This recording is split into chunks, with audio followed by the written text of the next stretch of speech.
Good afternoon. The Public Safety Committee will now come to order. Madam Clerk, please call the roll. Alderman Odenberg. Alderwoman Clark Hubbard. Alderwoman Keys. Alderwoman Velasquez. Present. Alderwoman Sanye. Present. Alderman Aldrich. Present. Chair Narayan. Here. Alderman Odenberg. Alderwoman Keys. We have 5 present. We have a quorum. Thank you for that. Quorum being present, I will now entertain a motion to approve the minutes of Thursday, May 30th, 2024. So moved. All right, we have a motion and a second. Madam Clerk, will you please call the roll? Alderman Odenberg. Alderwoman Clark Hubbard. Alderwoman Keys. Here. We're on the minutes. Oh, aye. Thank you. Alderwoman Velasquez. Aye. Alderwoman Sanye. Aye. Alderman Aldrich. Aye. Chair Narayan. Aye. Alderman Odenberg. We have 6 aye votes. All right, with that, we've sustained the motion and approved the minutes of Thursday, May 30th. At this hearing, we have no board bills for review and no resolutions for review. The reason that we are coming together today is for committee discussion item number 1, which is a surveillance discussion with the police chief. I want to just lay a couple things out first to clear up any confusions. This conversation that we're having today is as a result of the executive order, not as a result of the Alderman Aldridge's board bill. There are things contained in that board bill that may not be presented today because they A, aren't required to, and B, I know that the police department has been working on those things, use plans, things of that nature. And so just so that people know, if they were expecting to hear those use plans today, this is as a result of the executive order, not the board bill. So that conversation will be forthcoming in the future. And I've spoken with the chief about that, and he's looking forward to coming forward again to comply with that board bill on the timeline that it lays out for the plan. And I know that they're working diligently on that. With that, I will turn it over to you, Chief Tracy.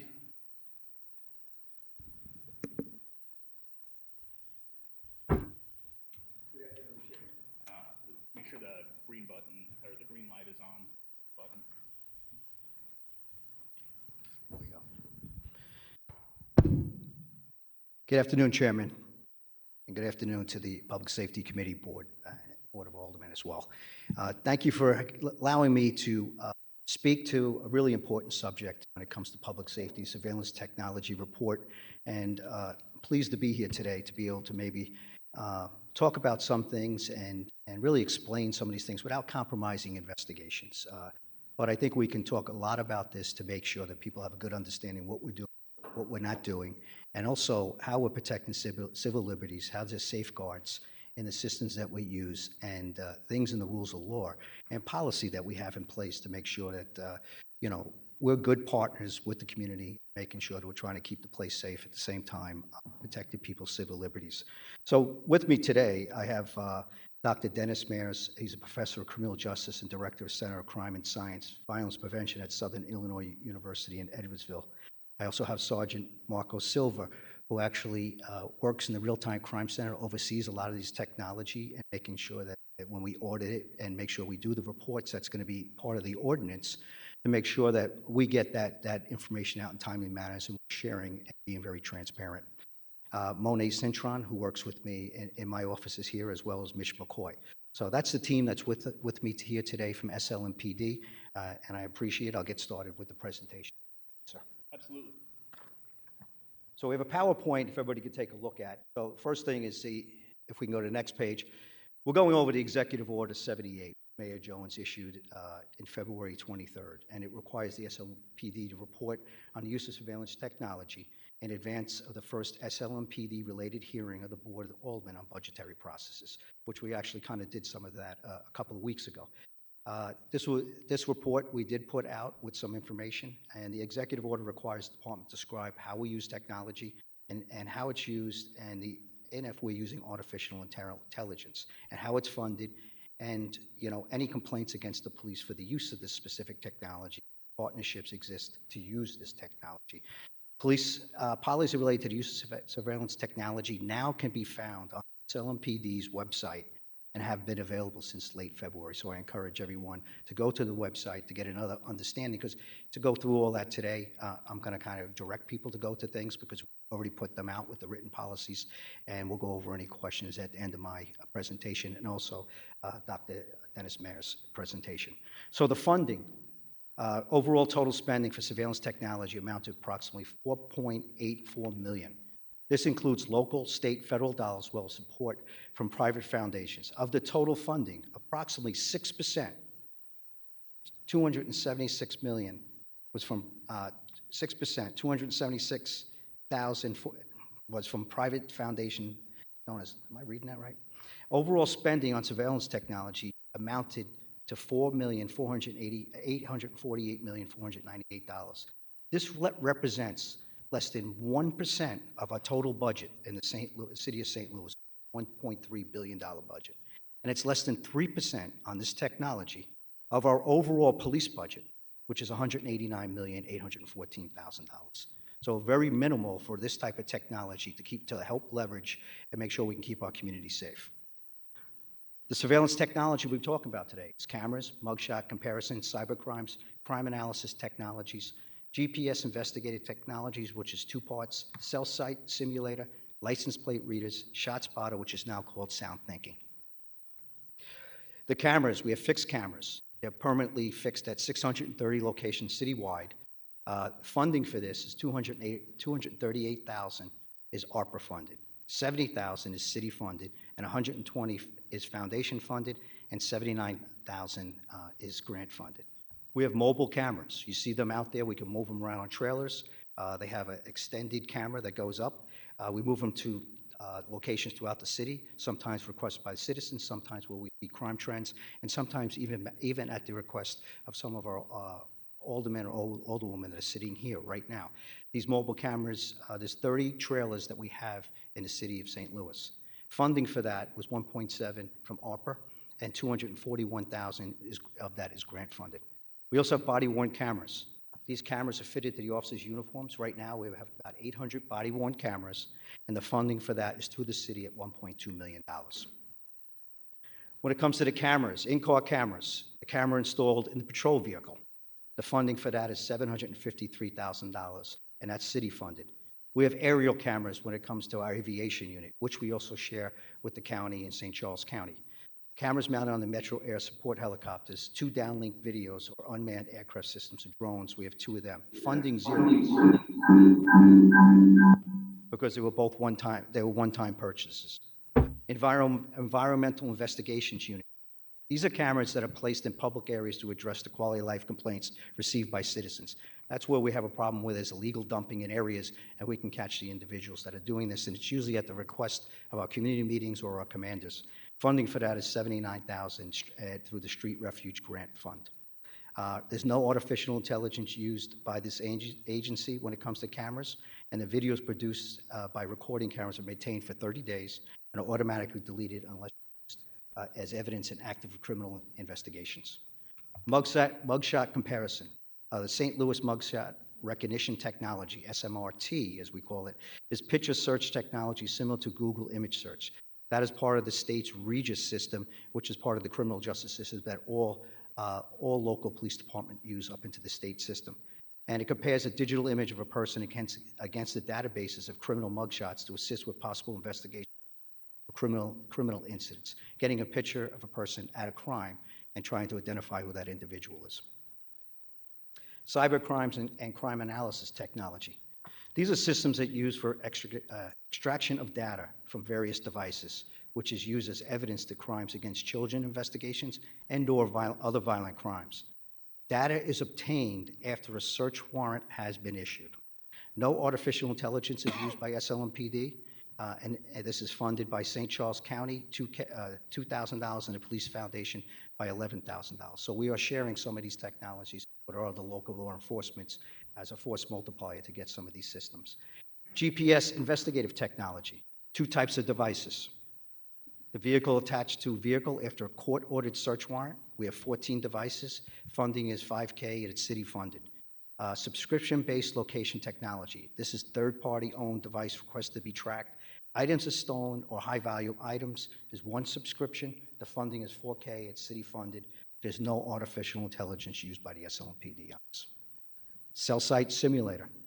The system that is capable of obtaining directional information based on location of device with a court-approved search warrant, unless there's exigent circumstances exist, which even if we have to use that, it's very rare, we're still going to look for get the search warrant to obtain this through a court-ordered from a judge.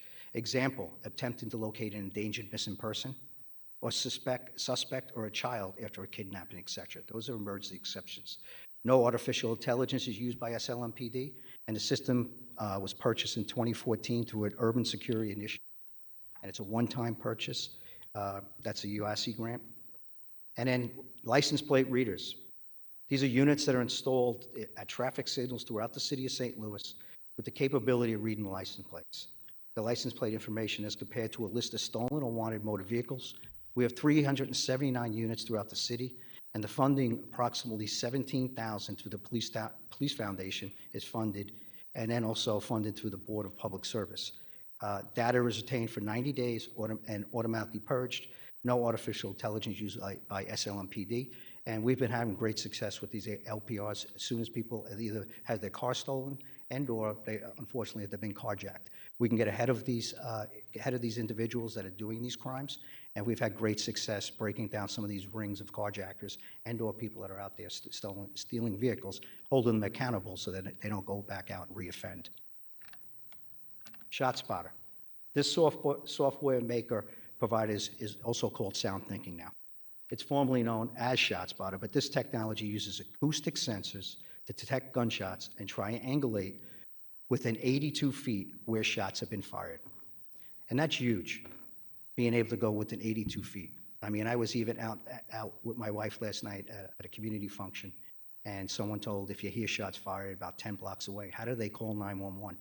Because they don't know where it's coming from, but they know it's within 5 to 10 blocks, but it's not in front of them on their block. And I said, well, that's why this technology can help us get to the areas we need to be. And they said, well, you know, if I don't know where it is, should I call 911?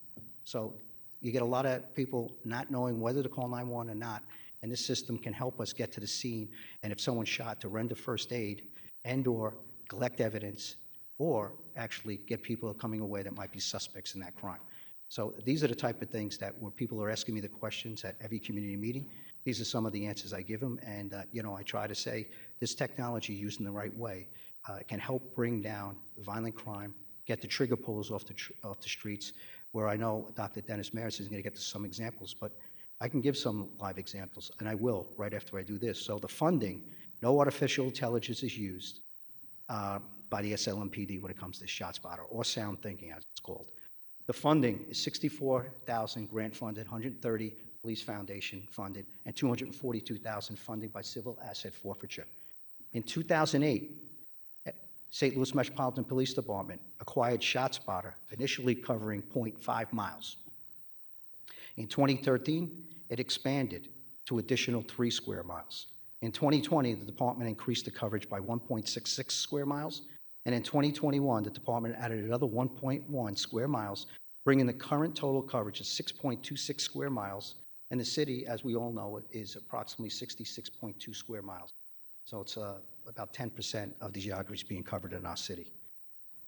Between January, can we go to the next slide? Between January 1st and let's just say annual 2023, we received over 14,000 ShotSpotter activations. And overall, just for the city as itself, just from calls without ShotSpotter, that's the whole city, there's only been 11,221 calls. So you can see how many times we're responding to scenes where, you know, and you'll hear from Dr. Dennis Maris, where I've also talked about this as far as gaining community trust. It's almost close to, in some cities, and I'm not going to steal his thunder about talking about it. He'll get into some of those statistics, but close to 80% of the time, people are not calling 911 when they hear shots fired. So, you know, this is building trust because people think we're not responding, but unless we hear it and no one's calling, we're not going to respond. And it's not out of lack of caring, but it's a lack of knowing. So when we have this technology, it can help us get to the scenes on a priority 2 call, and we're looking for assistance from individuals. If someone is shot, that raises it up to a priority 1. Someone injured, we get the ambulance there as well. So 14,000 calls, we do respond to them all. If there's not an emergency at these calls, no one's left at the scene, it's prioritized too, but we will go there because we're looking for evidence of shell casings. We're making sure that we can put them into a library, a National Integrated Ballistic Information Network, and then we're comparing them against another time that gun's used, possibly in a homicide or a non-fatal shooting. And we have time and time again, collecting those shell casings when nobody's been hit is just as important, because this is the stuff that we're using. And today, every day we're going through the amount of shell casings we're collecting, how they're coming back, are they matching? And even our CompStat today, we talked about a homicide today, and it would not have been solved had we not picked up the shell casings a week before, when nobody, 2 weeks before, and there was nobody shot, nobody at the scene, but our office did respond to the scene, collect the evidence. When we did have the evidence from the homicide, homicide detectives were able to go back because there's the correlation of the same gun being used. They went back to the scene where nobody was hit. They recanvassed additionally for cameras. They were able to find good video, identify a persons of interest, do further investigation, and then we also have someone in custody now. So that's a person that's brought to justice, a homicide that's going to be cleared. I can't talk more about it, only because it's still investigation ongoing, but I thought it was important to talk about that, because that happened just today. So I'm not going back and searching for these success stories because of this. ShotSpotter in and of itself, alone, is not going to solve or reduce crime. You need ShotSpotter, cameras, LPRs, good detective work, evidence, forensics. So it's one piece of the overall pie, but it's a really important piece because we can connect guns being used throughout the city. And when a gun's used once, either a shot fired or a crime, it's definitely going to be used again. And we can identify who the people are using them just by the areas that they are in, and we're looking to get trigger pullers off the street to keep our community safe. Next one, fairgrounds, please. ShotSpotter in Fairground neighborhood. Just as an example, in 2019, the Fairground neighborhood was not covered by ShotSpotter. St. Louis Metropolitan Police Department relied on 911 calls. This is people calling 911, and it was 58 calls for service with no ShotSpotter. 1 year later, in 2020, evaluate year versus year, there were 101 calls for service with ShotSpotter.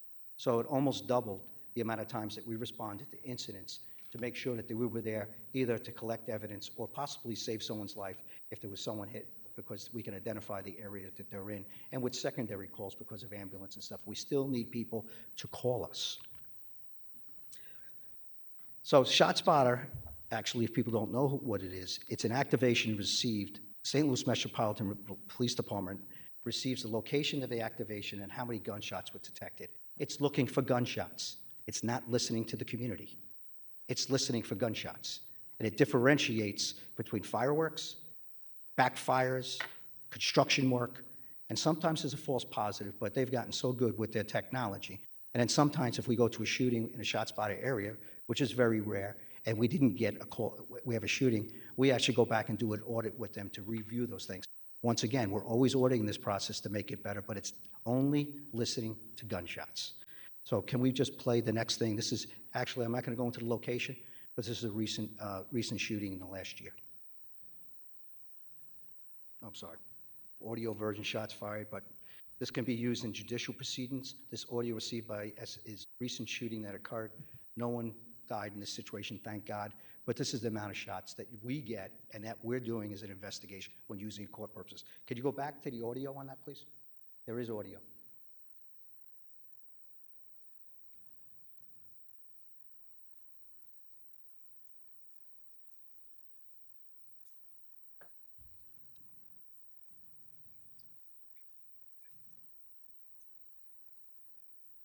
Trying to see if we can.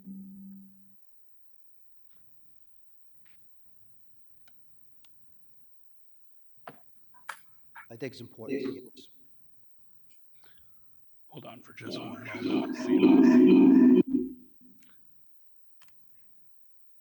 But I'm gonna find it. Give me 1 second.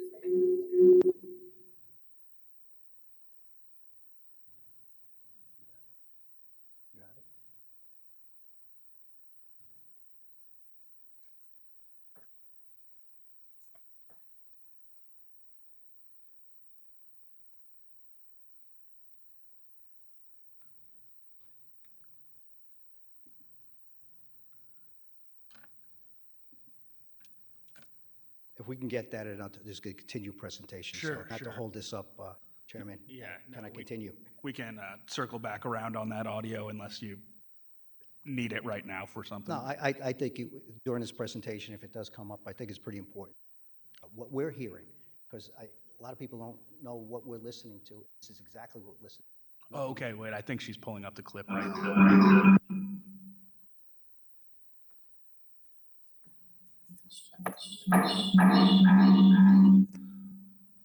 Madam Chair, I think if you go on mute.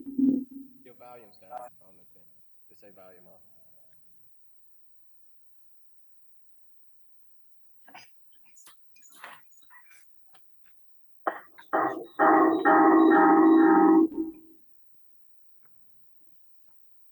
It's off.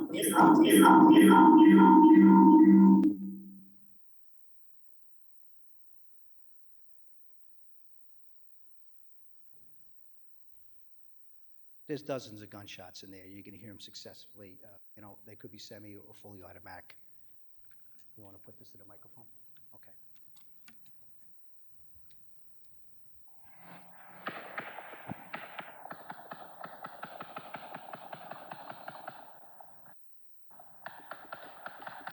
That's an 8-second.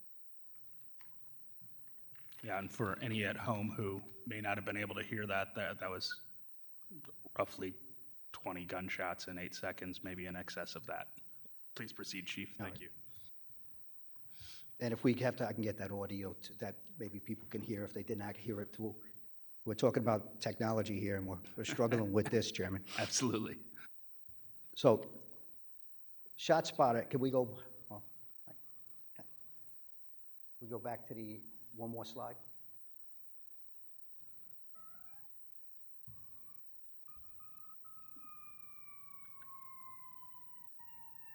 So ShotSpotter in the Dutchtown, Mount Pleasant neighborhoods. SLMPD in collaboration with Professor Dennis Mayers, who's going to be speaking right after me as a dual presentation, is utilizing grant funding to expand the ShotSpotter coverage area in the Dutchtown, Mount Pleasant neighborhood by 1 square mile.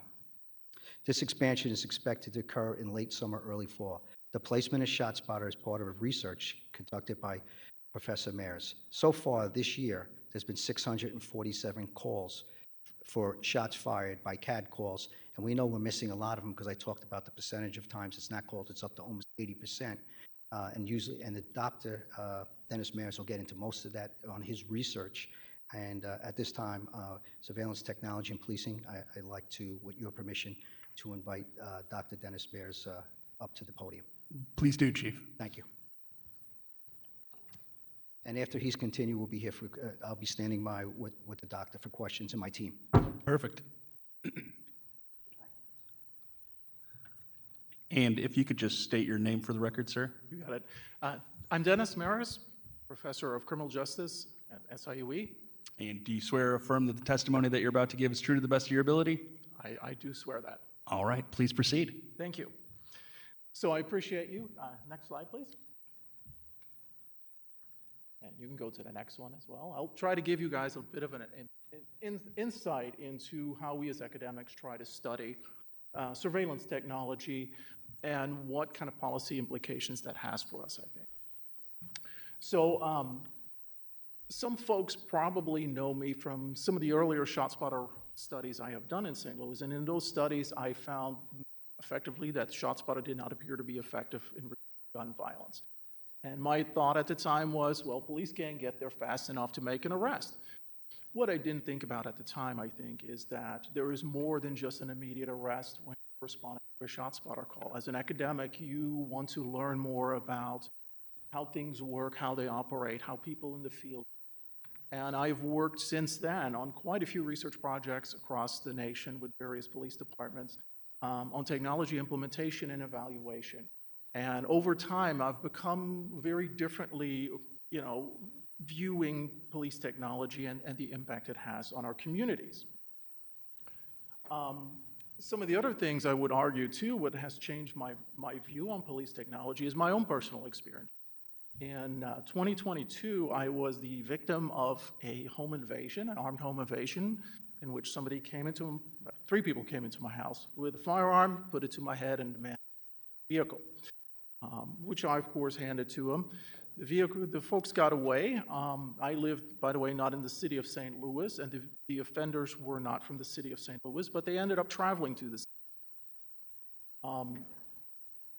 The St. Clair Sheriff's Office, who covers my area, had already released a license plate of my vehicle to the Real-Time Crime Center at the time. And within 12 hours, they were apparently packed up within the city of St. Louis. The RTCC folks tracked them. They were heading back toward the bridge to go back to St. Louis, or to the Illinois side. And they intercepted them and arrested the guys. So from that point of view, too, I have a personal experience with police technology and how it personally benefited myself and my feelings of a crime victim, I would say. Next slide, please. So a lot of folks criticize surveillance technology, and with surveillance technology, and let me clarify a little bit more what I'm specifically discussing here, and that would be surveillance technology like camera networks. I'm not talking red light cameras here. For me, it's more the actual camera networks, license plate readers, and things like ShotSpotter and mobile surveillance trailer. That's where my area of expertise is. And I hear a lot of criticism from folks in the community, from fellow academics, from lawmakers. And three of the key criticisms I hear over and over reiterated on police technology are, it's a privacy concern. The reality, though, is that police departments, by and large, have instituted very clear policies that discuss data retention. In most cases, footage, for instance, is never saved for more than 90 days unless it's involved in an incident. Other folks, too, argue, ShotSpotter is just recording us all the time. Well, that's not the case. The way ShotSpotter works and records data is a loud sound needs to be picked up by 3 sensors, 3 microphones from ShotSpotter for it to trigger that recording. And only then will it be recorded, reviewed, and if necessary, forwarded to the police department. So it doesn't get triggered by conversations for sure. And frankly, the way they are positioned and mounted the sensor for ShotSpotter, it would be very difficult to follow conversation. So technology doesn't really pose a lot of privacy concerns as far as I can tell. Then a more serious concern is, of course, that technology and the way we implement this is that it targets communities of color and will, as a result, lead to more stops, arrests potentially, and potentially also officer-involved shootings, those community members. So what's the response to that? Well, I think in part two, and everybody knows, right, gun violence is extremely concentrated. And you want to put the resources where the victims are. You want to make sure that you can aid the victims as best as possible in their sense of justice. And I think in that sense, it makes sense that we put these things in the high gun violence locations. Now, that too, it doesn't really assuage people's concerns, I think, about, well, what does that mean for the people when police do show up? Are police going to come in guns a-blazing, respond to, for instance, a ShotSpotter alert? As the chief just indicated, in St. Louis, it's a priority 2 call. That means it's already not the highest priority. That means that the stress levels aren't going to be the highest for sure. And frankly, I think if you would ask most police officers what is more stressful, responding to a domestic disturbance or responding to a gunshot, I think most officers will tell you it's probably more stressful to respond to a domestic disturbance. And we're not going to suggest, I don't think anybody suggests, that police shouldn't respond to a domestic disturbance. So why are we telling them to not respond to a gunfire alert? So I think, too, the final criticism I hear a lot is that technology is inaccurate and makes mistakes. And I'll address this a little bit with respect to both license plate readers as well as ShotSpotter. Yes, nothing is 100% accurate. Nobody expects it to be 100% accurate. The question is, what is the comparison here? What are we comparing efficacy, accuracy to? And I think really what we're comparing it to is the humans that normally report incidents, the humans that are the eyewitnesses. And is the technology better than the humans in determining what color and make and year of vehicle was, what the license plate number of that vehicle. And if I'd had to guess, I would trust the cameras in that case over the humans. Going back to my own victimization, I couldn't tell you any which way the folks that came into my house looked, what they wore. The only thing I remember from that incident is the gun. That's all. So as humans, we are incredibly fallible and we make a lot of mistakes. So if we can get some extra help with technology, why should we not take it, I think? So I think if we're comparing the functionality, the accuracy of technology versus us as humans, I think that the technology really lends an additional layer of accuracy to it that we can't do as humans. That is not to say that mistakes are not made. And that's why you have good policies. That's why you train people well. That's why you have a degree of oversight on these things. And that's important too. Next slide, please. So let me talk a little bit more about gunshot detection and why I think it's an important technology that really should not be eliminated from St. Louis's toolbox. There's three primary reasons, and I'll talk a little bit more in detail about each. One, and they're in no particular order, lack of citizen reporting. Chief already kind of mentioned that. I'll get into this here a little bit. Assisting investigations, and of course, aiding gunshot victims. Next slide, please. So when we talk about underreporting of gunfire in St. Louis, I did a study. It hasn't been published yet. It's one of the things that's sitting on my desk, and I need to write it out more thoroughly, but the numbers were ran, and basically what I did is I looked at 25,000 ShotSpotter alerts. We then merged those alerts into incidents because ShotSpotter sometimes does provide multiple alerts for a single incident where multiple people are shooting. So if you have a 5-second pause between gunfire, ShotSpotter will generate a new alert. So we combined those duplicate cases, and then we ended up with almost 22,000 ShotSpotter incidents. So of those 22,000 incidents, 86% did not have a matching call for service from the community. That's a lot by any shape, right? So what does that mean? It means that 86% of gunfire probably is not getting a response. That means that you have people sitting in these houses hearing those gunshots that you just heard, and no police comes by. The area I live in, I hear gunshots all the time too. And I hear no police sirens. And it's disappointing because you expect there to be a response. You expect there to be some acknowledgement of this going on. And I think that's important for community members. And like the chief said, I think community members by and large are very supportive of these technologies. That's what the surveys indicate. They also indicate policing can use improvement, and I would agree with that too. But those two things are not incongruous with each other. Next slide, please.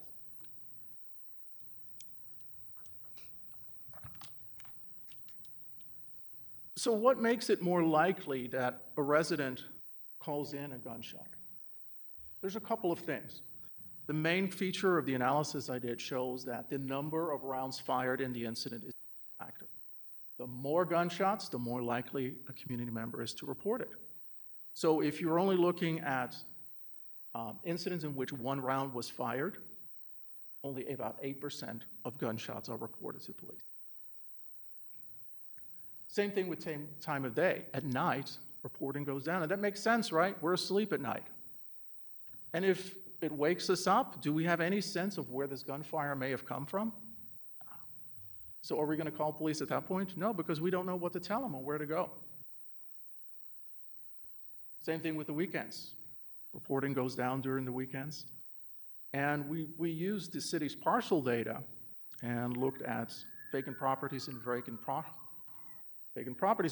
parcels, and we found that there too, that if a gunshot alert, a ShotSpotter alert occurs near or on or near a vacant property or vacant parcel, reporting goes down too, and that makes some sense. When you look, for instance, at some streets in North St. Louis, the entire street is almost vacant. Who's going to report in that street? if you got a few houses left, are those people going to feel comfortable reporting to police? Because the folks shooting the guns might come back after them. There is a real serious fear of retaliation in the community as well. So it makes sense that people don't always report these things, unfortunately. In this work, I was not able to, for instance, measure the level of trust in police and the fear of retaliation and how those impact gunfire, because it's a very different research approach. You need more survey data for that. This was a statistical analysis. But all those things matter, I think. So we know that reporting of gunfire is incredibly dependent on the situation and the context when you're relying on community residents. With ShotSpotter, none of that stuff really matters. It either works or it doesn't. Next slide, please. So why is responding to all gunfire important? I think primarily from a moral standpoint to assist victims. And I will say, too, that many of the gunshot victims in our city here are not innocent persons by themselves, right? They've been involved oftentimes in other things, but that does not mean that they do not get aid. They deserve aid just as much as anybody else. It's a moral thing that we have to do. If we can help these folks stop the bleed, get into the hospital quicker, I think that's a good thing. I don't think we should be against that. Second, firing guns. Even if you're not shooting at people, you're just doing target practice, or you're shooting because it's July 4th. That stuff is dangerous. It comes back. We all know it. It shouldn't be tolerated, frankly, because it's dangerous. I have found a variety of projectiles around my house over the years because that's what happens. The bullets come down. I think ultimately, the response to gunfire means that you show, and this is me agreeing here with the chief, it shows that you care about the well-being of the community. It shows you take gun violence seriously and that you investigate it as much as you can. Community members understand that not everything is solvable. But I think community members also appreciate police showing an interest in their issues, in the problems in their community. And then finally, responding to gunfire is important, as the chief mentioned, because you're going to collect casings, shell casings, and you can link those together using NIVAN analysis. That helps a lot, not now, but also in the future for other cases. You can see where this gun has been used, whose hands it's been in probably. You can make connections, and that's important for investigative work. Next slide, please. So does ShotSpotter help investigative efforts? I think it's an absolute yes for me, but it's difficult to show this, and I'll give you this example here, and it may be difficult for some folks to read this because the font's kind of a little bit small because I got a little long-winded. Anyway, so here's an example, and these are fictional examples, but these are examples that stroke what I've seen in police reports. So just want to make sure that these are not actual addresses of things where these things have happened. So oftentimes when you look at crime reports, victims end up showing up in the hospital. A lot of these victims are not cooperative with police, will not tell police where the incident happened or even sometimes when the incident happened. So police have to go on whatever they're being told if they don't have ShotSpotter records. That means they're going to the wrong site sometimes, not finding anything. If you have a ShotSpotter alert, you end up being able to verify if the victims are telling you the right information. And you can then say, hey, but this is what we found. We didn't find anything at this location, but we found this stuff here. Would you like to change your story? These are important tools, I think, for investigators to coax victims into being a little bit more cooperative with the investigation and to assist the investigation rather than to sometimes obstruct it. In other cases, you may, and this is where technology integrates with other technology, you might have a deceased person who was shot. If you don't have a ShotSpotter alert, you don't know oftentimes what time this individual was shot. If you have the ShotSpotter alert, you have the exact time of that, essentially. give and take typically a few minutes. That helps because when investigators go to look into this and they have to pull any kind of video footage from that specific area, it helps really narrow down the amount of footage they have to go through. That means that they're making less mistakes in that investigation because it has less footage to go through. That means the investigation will wrap up more rapidly, meaning that they can get to other cases as well. So I think there are very distinct benefits investigatively to ShotSpotter, but they're very difficult to show in the statistics that we can pull from typical police sources. You really have to dig into the data, and that's not something that academics like myself often have time for. Most of the time when we do this stuff, what we do is we look at the number of casings, the number of firearms recovered, and sometimes the number of arrests. And for the few studies that have done this, have actually shown relatively decent successes with that. So oftentimes when ShotSpotter is implemented, the number of casings goes up. The number of firearms retrieved goes up. Arrests, that's a little bit more of a mixed bag, but that has a lot to do with the numerical aspect. I can get into that later on if you'd like me to. Next slide, please. Thank you. I think really what it comes down to when we're talking about police technology, and particularly ShotSpotter, is assisting victims. There is no question, and there are studies out there that have shown that if you have ShotSpotter, victims will get quicker immediate aid and are transferred more rapidly to a trauma center. That's important. We don't know to what extent, to the amount of lives the system saves in that way.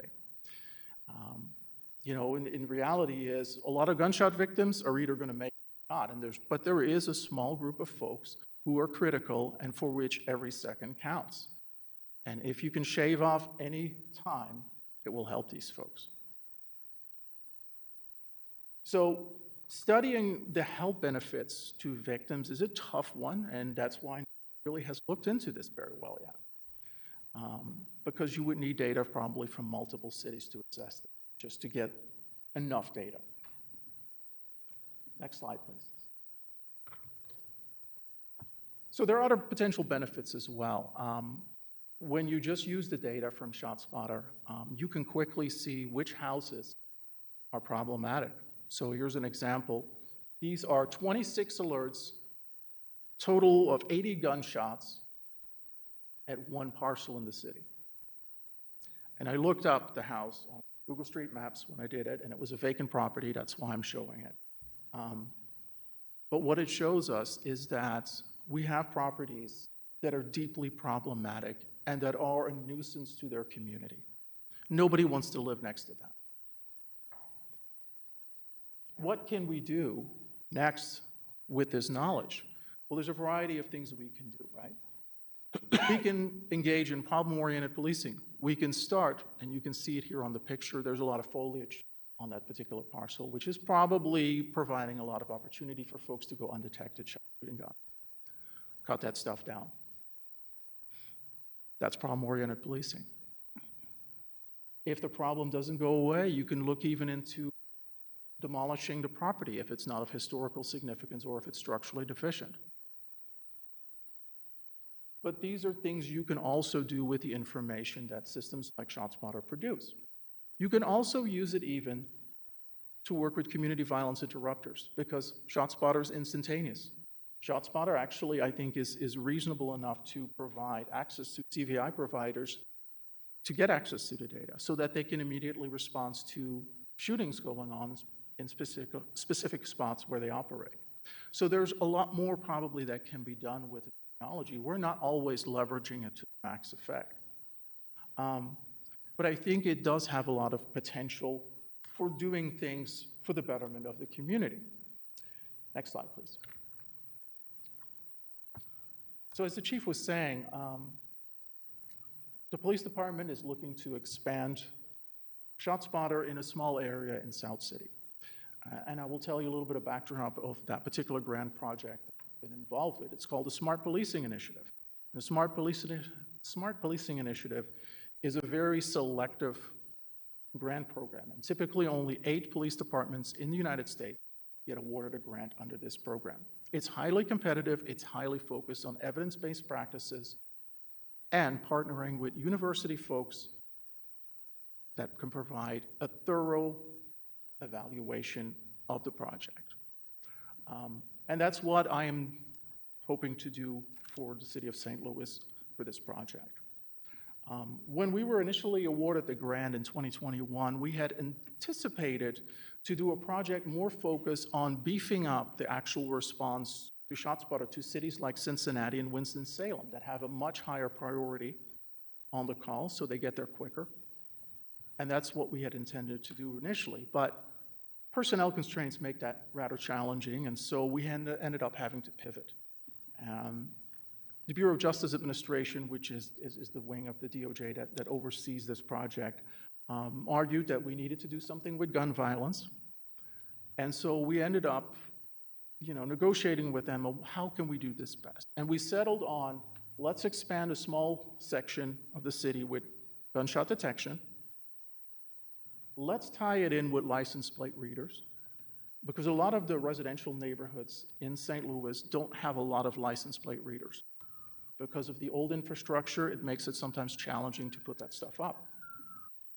So combining ShotSpotter with the license plate is actually a brilliant idea, because one, nobody has really looked at this combination, but two, oftentimes when you do have shootings, the offenders flee and you can catch them on the LPRs. With ShotSpotter, you have an exact time that you can start looking at LPR records for.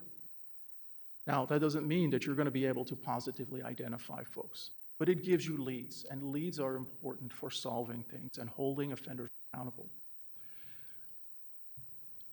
The project also includes funding for forensics, because as we know, more ShotSpotter means more shell casings. That puts the pressure on the forensics lab. So the forensics lab is getting a new microscope under this program as well. That will be an important addition for them and will help reduce them fighting over the microscopes to get the shell casings investigated. Next slide, please. So I will do the evaluation of this SBI project. And of course, we're going to look at the impact on gun violence. That stands without reason. That's important. I don't know that we're going to be able to draw very firm conclusions from this because it's a relatively but I think I have some ideas on how we can expand that a little bit. When I initially studied ShotSpotter in St. Louis, this was before the Incident Review Center was set up at ShotSpotter itself. What that means is that prior to, I think, 2014, 2015, ShotSpotter would forward any alerts, any loud sounds to a police department. That may be part of the reason why my results were lackluster at the time. Now, ShotSpotter filters the call, reviews them by people, and only sends them out if they're really quite certain that it is actually gunfire. So we want to know, too, what is the impact on the investigative aspects of gun violence? And this will be a more qualitative analysis where I'm going to try to track these cases beginning at the ShotSpotter alert and seeing ultimately what the disposition of those cases are and whether they're forwarded for prosecution. We also want to know if LPRs provide an extra to get these cases to the finish line. And I want to study the health outcomes. What happens to the victims? Are we going to be able to improve outcomes for victims when they are shot? Those are the things I want to look at, and I hope that, next slide, please. And I hope that you guys support us in this. In my opinion, as a researcher, surveillance technology on the whole has a relatively low risk for negative outcomes. That doesn't mean we shouldn't look for them. That doesn't mean we don't want to study them. That doesn't mean we don't want to try to mitigate them. But we also want to make sure that we can do the good things from it and use the good things for the good of our city, for a larger community, for our region, for everybody that's impacted by gun violence. And what I can tell you that I've seen over the years in police departments is that successes with technology are driven by In some cases, the resources a police department has, but a lot of it hangs too on thoughtful implementation and the best practices that police departments follow. And I can tell you that what I've seen happen over the course of the years that I've been involved working with the St. Louis Police Department, that best practices have improved a lot. The chief was talking about follow-up investigations for ShotSpotter. This was something that was initially not done. That's an important one, because that's where you get the shell casings. That's where you find your evidence. So I hope you will agree with us that this is an important feature of modern-day policing, that you will help us understand, and you know, if you have concerns, me as a researcher, at least, I can tell you I'm happy to address those concerns as best as I can. And if I can't answer those questions, I want to find that answer for you. Thank you. Thank you. At this point, I have a couple questions for the chief, and then a couple questions on ShotSpotter. Just my notes go in the order of the presentation, so I'll just take those questions that way. Chief, if you could tell me a little bit more the difference between the two GPS systems. You'd said one was subscription-based and one, you know, you get a warrant, you place it on a car. Could you tell me what the subscription-based one is?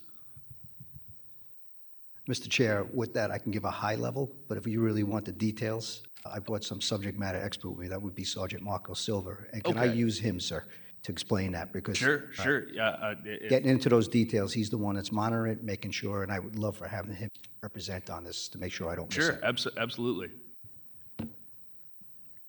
Sergeant Marco Silver, St. Louis Metropolitan Police Department. Hello, sir. Thank you, Sergeant. Yeah, so I was just kind of curious, in the presentation, there was two different kinds of GPS. One, I gathered that you place on a car after a warrant. The other one was subscription-based, and I was just curious on that subscription-based one, what that is. Yeah, it's just a third-party service that, you know, that tracks the GPS that's placed, and it's a small GPS that's usually tracking like high valuable items and whatnot. So it's the same thing, essentially. That's just Exactly, yes. That's the service that tracks the GPS that you place. Correct. Yeah, Okay, it's okay. paid monthly. Like, well, I think it's paid yearly. I got you. So you one of the officers places this after a warrant, and then Right. this is the service that tells you where that thing has gone. Yeah, we don't do that data on the GPS ourselves. It's by the third parties. Okay, that makes a lot of That's sense. the subscription. Absolutely. Thank you so much. Thank you, sir. And then on the cell site simulator, or is that? I'm going to bring Sergeant Marco Silver back up for that. Marcos, you better stay up here with So I know that this has been the subject matter of a lot of controversy over the years. The cell site simulators, I guess, also known as Stingray.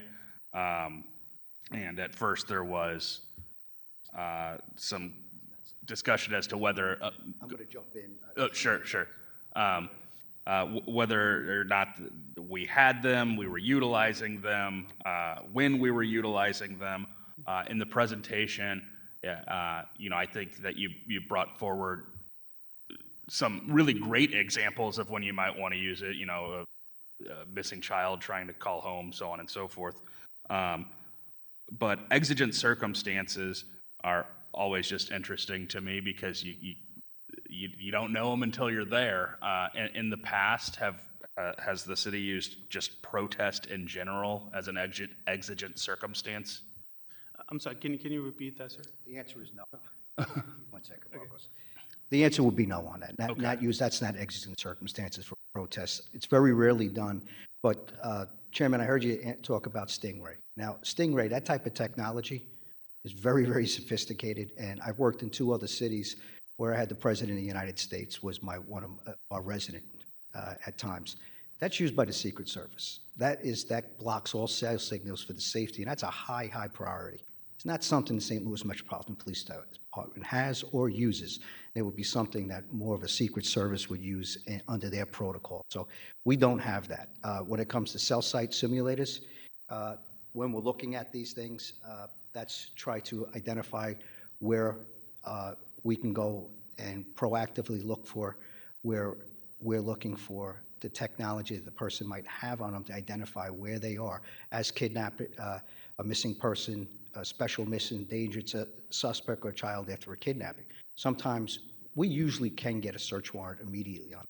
Should it be late at night where we probably might not be able to get to a judge in time, we will always try to get that search warrant because we don't want to compromise the arrest when we make the arrest, because that might sometimes become a court as a defense, and we want to make sure when we're doing this first sanctity of life of the person we're trying to look at.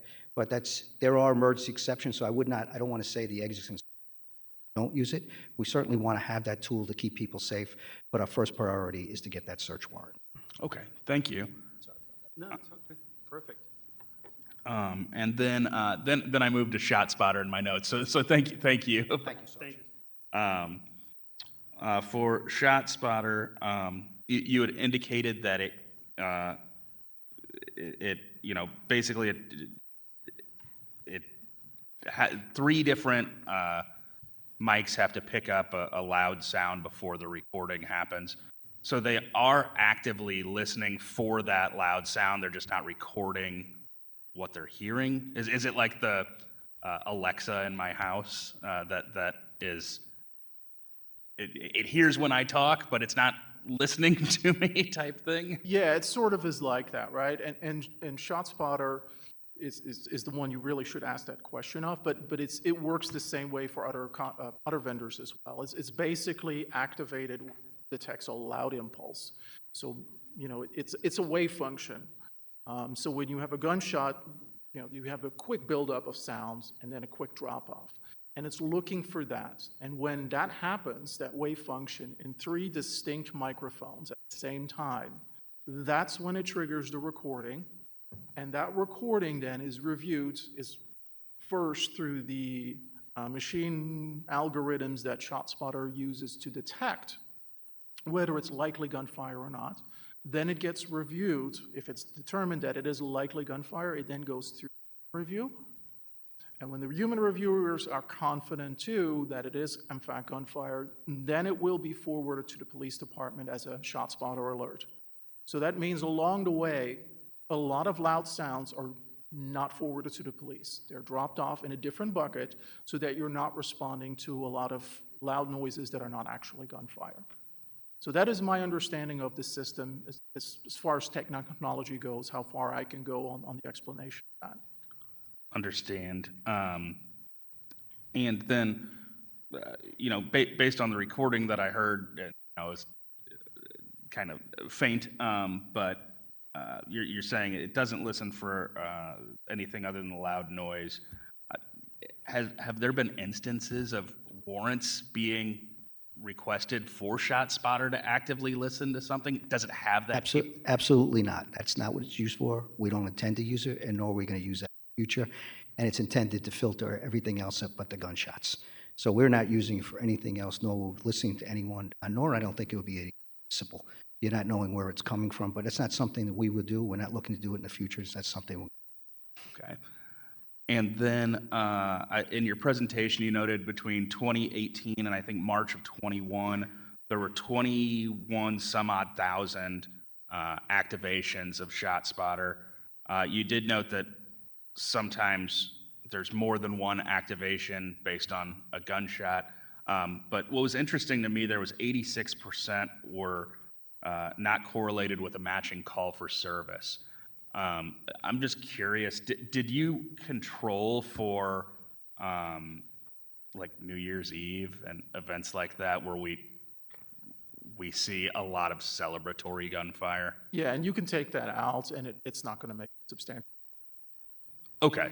Yeah. I was just kind of curious if that was yeah, in the conversation even. During July 4th, as well as the I think ShotSpotter oftentimes, and I don't know what they do in St. Louis, but I've seen it in other cities where they basically tell you that, the system is going to get overwhelmed.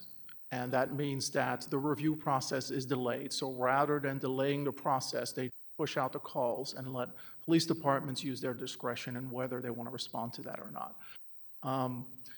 And I think that's probably the best solution, because during the New Year's, as you guys know, you have such a large amount of gunfire going off. You also have the problem of fireworks, which the sound signature can be very similar, and you have to really listen to it carefully to tease out whether it's gunfire or shots fired. And so that's why the review process can't handle it at ShotSpotter during those particular days. Well, thank you. And that's all the questions that I have. I'll go down the committee now. Alderwoman Clark Hubbard. I don't have any additional questions. Thank you for this very thorough presentation about the follow-up, about the impact, the physical, the mental impact on this. I would love to connect with you afterwards. I have some direct resources and direct contacts on that, starting with myself as the mother of a victim of gun violence, and then the amazing relationship that I built with the BRIC, the Bullet-Related Injury Clinic here in the city of St. Louis. So I think that would be, I think that they would bring value to the research, and I would love to connect you with them. Thank you, I appreciate that. Is Alderwoman Keys still on? Yes, I'm still here. Thank you. All right. Do you have any questions regarding the presentation? No questions, but very, very good information. I felt like I was a student back at UMSL in my criminology classes. I am very thankful and happy with what our police department is attempting to do and put in place for our safety. The Sky Cops in my particular ward have been very helpful to curb some of the violence and gunshots that we hear. If it was in my power, I would buy you 50 more so that we could have more of those, because they do create an environment where people understand I can't come and do this here. And in our communities, we're very concerned about safety, and as many things as we can layer on to create a safer St. Louis. I am very grateful for that. Thank you. All right. Alderwoman Velasquez, is she still on the call? All right. Any questions, Alderwoman? I don't. Thank you for this presentation. All right. Alderwoman Saunier. I do. You always do. You know it. Thank you. Hello. Nice to see you, Chief. Nice to see you, Professor. First, thank you for coming today. I do think this is definitely a step in the right direction. I think this starts us on the path of transparency that folks in the community have been asking for a long time. And so I think you doing this, and I know you emailed this report to us some weeks ago, and I dug through it for sure. So I just really appreciated you sharing the information, and us, like, I think trust is earned, and these types of activities help us to earn that trust. My first question is on page 5 in the report. I don't know how all of these kind of correspond to your presentation, but I know they're kind of aligned together, but the presentation is a little synthesized. You said that there's a listing of you just list out all of the surveillance technologies, and Alderman Narayan kind of got at it. Can you explain for folks at home a little bit more in detail what a cell site simulator is? And I also want to clarify that that's what many folks might know as a Stingray.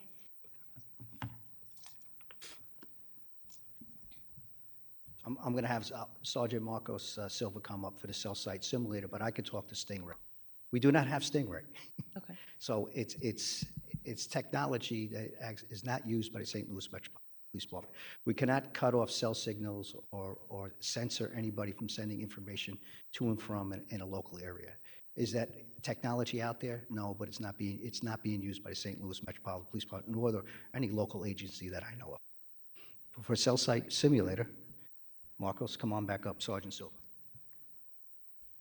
Thank you, Alderwoman. Is there a specific question that you? I just wanted to, for folks at home, a little bit of clarification. So like the Chief just clarified, okay, we can't use it to like intercept cell signals, I think is basically what he's saying. That's kind of what people know the Stingray for. And you spoke a little bit in the presentation about what the cell site stimulators are. So I just want to clarify that my understanding is correctly, that essentially the cell site stimulator is used to kind of locate, like just if you could explain what is a cell site stimulator, what do we use it for? That's exactly it. It's designed to locate a cell phone device.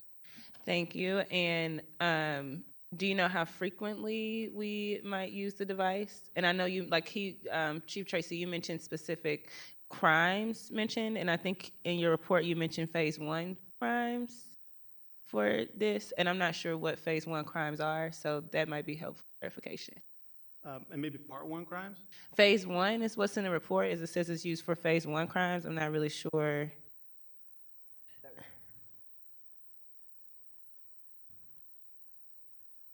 Suspects of part one crimes, crimes. yes. Yeah, violent crime.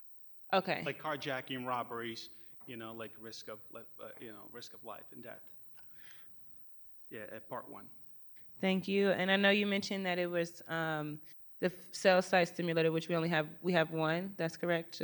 We have one. Yes, ma'am. And it was, you said in a report it says it was purchased in 2014. Do you know what month we acquired that or purchased that? I do not. It was.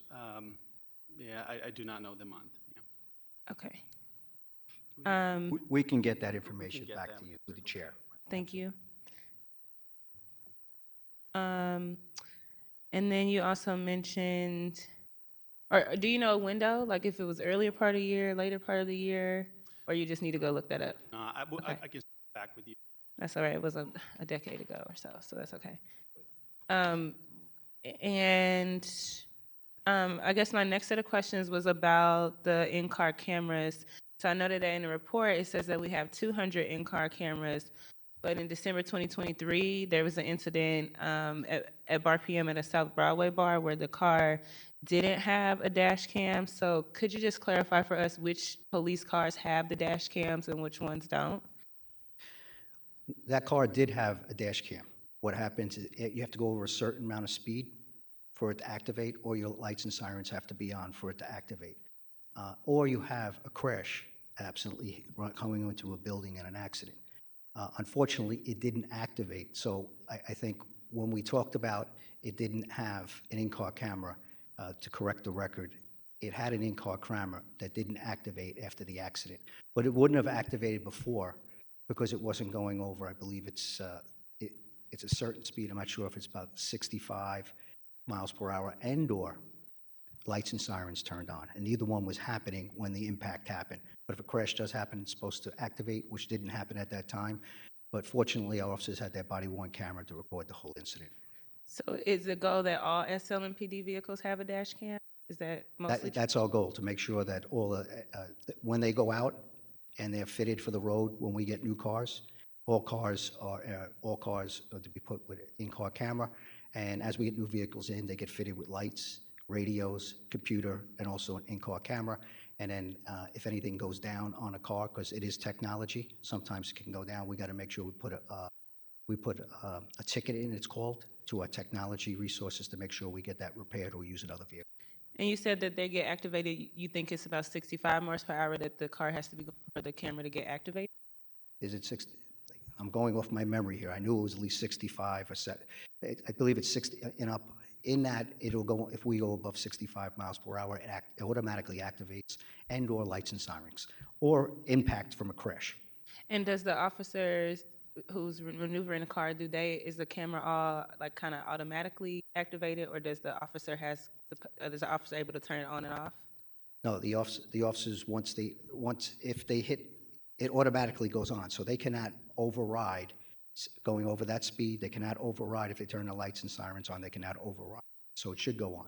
So I guess I know we don't do a whole lot of traffic stop, but recently we've been doing a traffic stop in different locations. I guess, I mean, people have different reasons for wanting the dash cams, but I guess my concern about it being 65 miles per hour, that's usually you're moving down an interstate, you have a certain high speed road, and a lot of our residential areas, you can't go that fast. So a lot of those encounters would not be activated by a dash cam. Is that speed adjustable, or have we thought about the role of those dash cams for traffic stops? Well, they do go on for traffic stops. Right, but you said 65 miles per hour.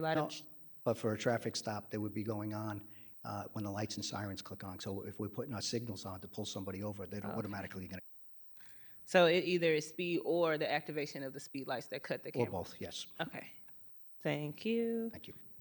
On page 6 of the report, and this, I'm looking at the ShotSpotter data that's on page 6. It says that there were more than 14,000 notifications in that 1-year period, but I don't see a mention of how many arrests were made or charges were made. Is that information that can be shared with us or that is available? Well, in the beginning and listening to the professors, it's tough to qualify that. Just like when we use cameras, we use license plate readers. To follow that through all the way, these are leads. And what happens is that sometimes it's very good leads to start using other tools, cameras, the timing of ShotSpotter. So to start to try to quantify how many arrests are directly related to that, we have to come up with somewhat of a system. I think we would either undercount or people would say we're stretching. I believe that when we're used in a proper way, using as these leads, we don't. It's difficult to quantify that ShotSpotter led to arrest or it was a lead. So I would like to have that lead in an overall comprehensive investigation. So I wouldn't attribute it just to the ShotSpotter, and I don't want to do an overreach and overinflate the number, but it's certainly a great tool to have. So, I want to be careful how I quantify it, because then it can be challenged in a lot of different whose interpretation it is. But I can give you real live examples that I just talked about earlier today, that we're bringing justice to that family for a homicide victim because of ShotSpotter and officers picking up the shell casings from a ShotSpotter hit that nobody was hit. And we're now picking up the shell casings more and more because everybody's understanding the value. And we talk about, you hear about reports on how in Chicago, the Inspector General says ShotSpotter doesn't work for the city of Chicago. But what that Inspector General said is that he didn't say it didn't work. What he said, they weren't utilizing it properly to make it effective.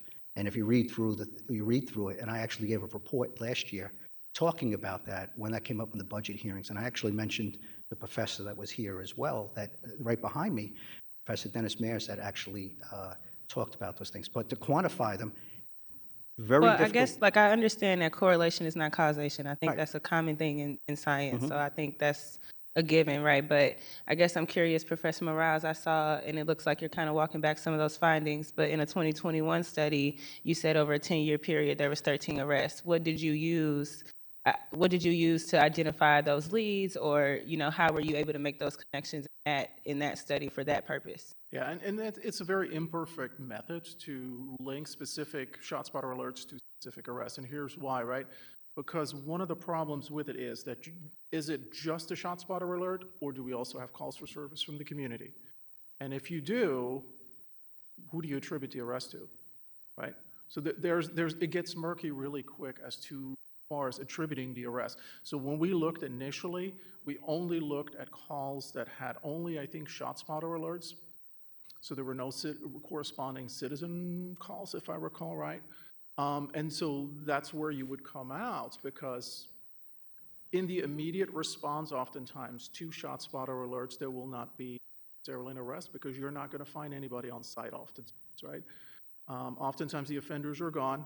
So if you're thinking that you're going to get a lot of immediate arrests of the system, I think that's not going to happen. The arrests are going to come out from the investigative part. Yeah, I understand. For me, I think, I appreciate the personal stories. I'm familiar with the personal stories because I serve as an alder, so I see instances where we ShotSpotter, talk to officers all the time where it helps the investigation.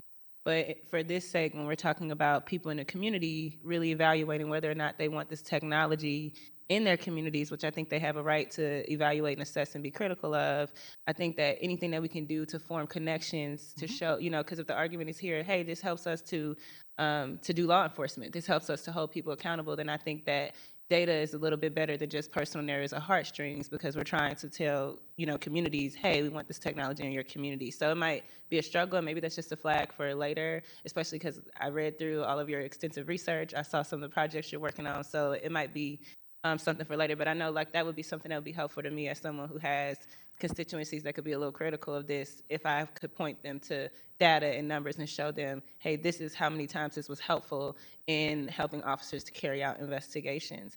But I will go on. Okay, so on page 7 of the report, under the section of cameras, at the very bottom of the list, there's a line for more than $750,000 for in-car cameras, but it doesn't say like a funding source. It just says in-car camera. Are any of you all today able to maybe identify what the funding source is or where that comes from? And if that's going to be a part of a later report where we're going to talk about some of those other funding sources, that's fine, but I just didn't see that in the report. Did you say page 7, ma'am? Page 7, under the section on cameras, all the way at the bottom, there's like a list. And in-car cameras? Mm-hmm. Well, the in-car cameras, if you look at the PowerPoint, it comes under, I think, fifth page? When it comes to the cameras, in-car cameras, commerce installed in patrol vehicles, 200 in-car cameras. The funding is $753,000, and it's city funded. No, my question is the source of the funding. Where is that funding coming from? It's actually coming out of our budget. Okay, I was just wanting that clarification. And on page 8, there's something that says mugshot comparison, and that this system is provided as a part of a Regis subscription.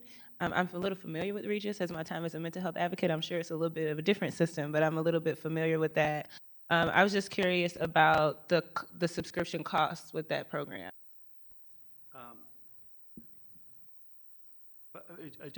The one where you're asking for the mugshot comparison?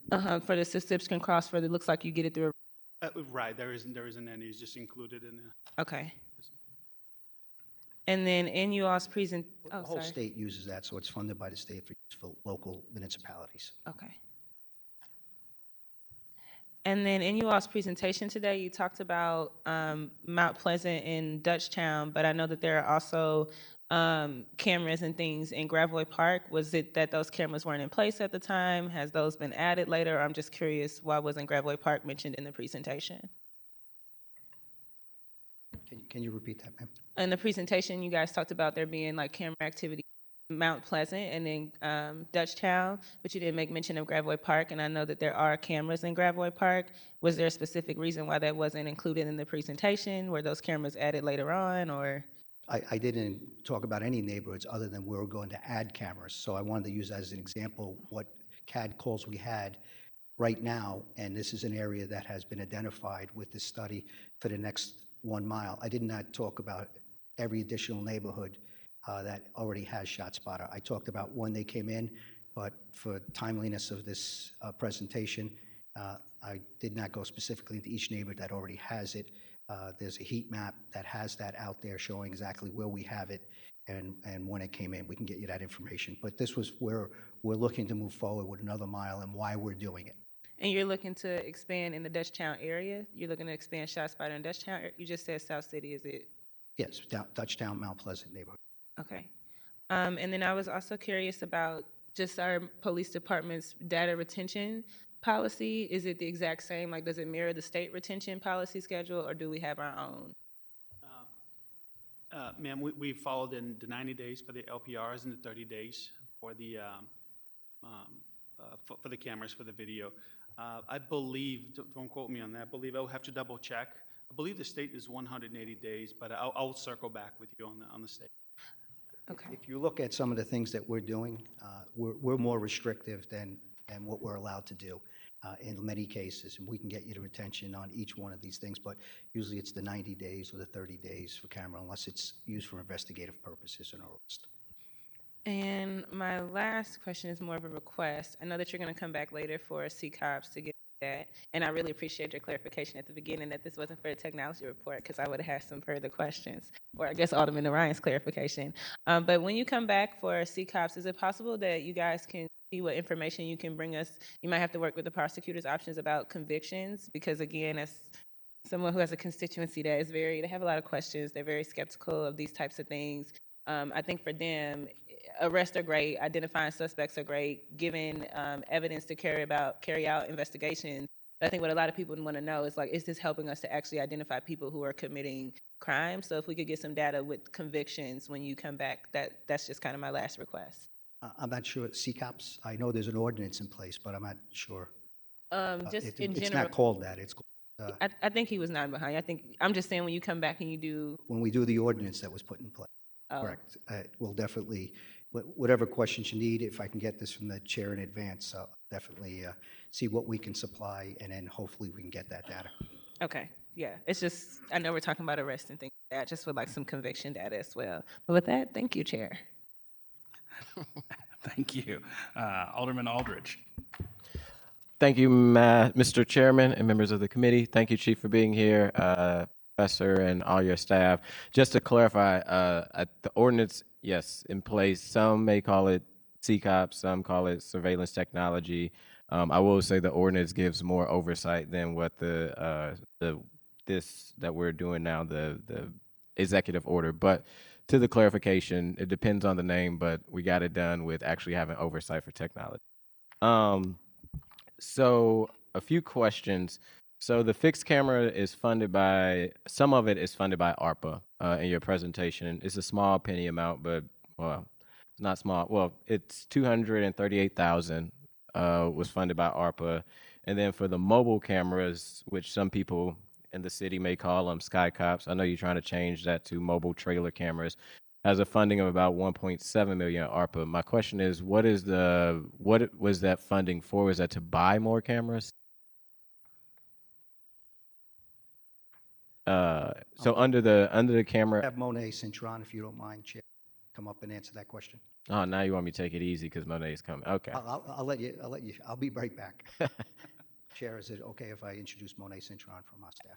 Absolutely. And Ms. Citron, if you could just step to the mic and state your name and title for the Yes, record. Monet Cintron, Chief of Staff for the Chief.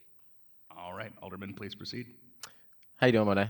Getting yourself. So I'm just curious, so on the it's on the slideshow, page 5, under cameras, it says like funding, where maybe some funding I'm assuming was most recent, but it says funding of 238,000 from ARPA, and then 1.7 million ARPA funded. And I was just curious, I'm assuming that was a recent appropriation because we haven't always had ARPA funds, but was that to buy cameras or? Yes, so that was to buy cameras. This money actually was spent on these things prior to us coming.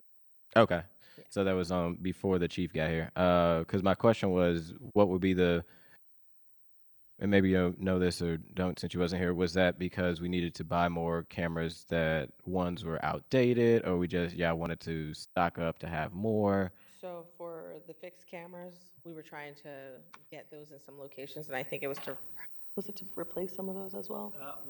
The locations were, I think it was 2 replacements. If you could please step to the microphone so that the folks at home can hear. Talking about just the Harper Grant cameras, I believe there was 2 replacements, and the rest was new locations. Okay. Yeah. I think I'm good with that one on the funding. So I know you guys said that this is up on policy. I mean, that these technologies are on the website for policy.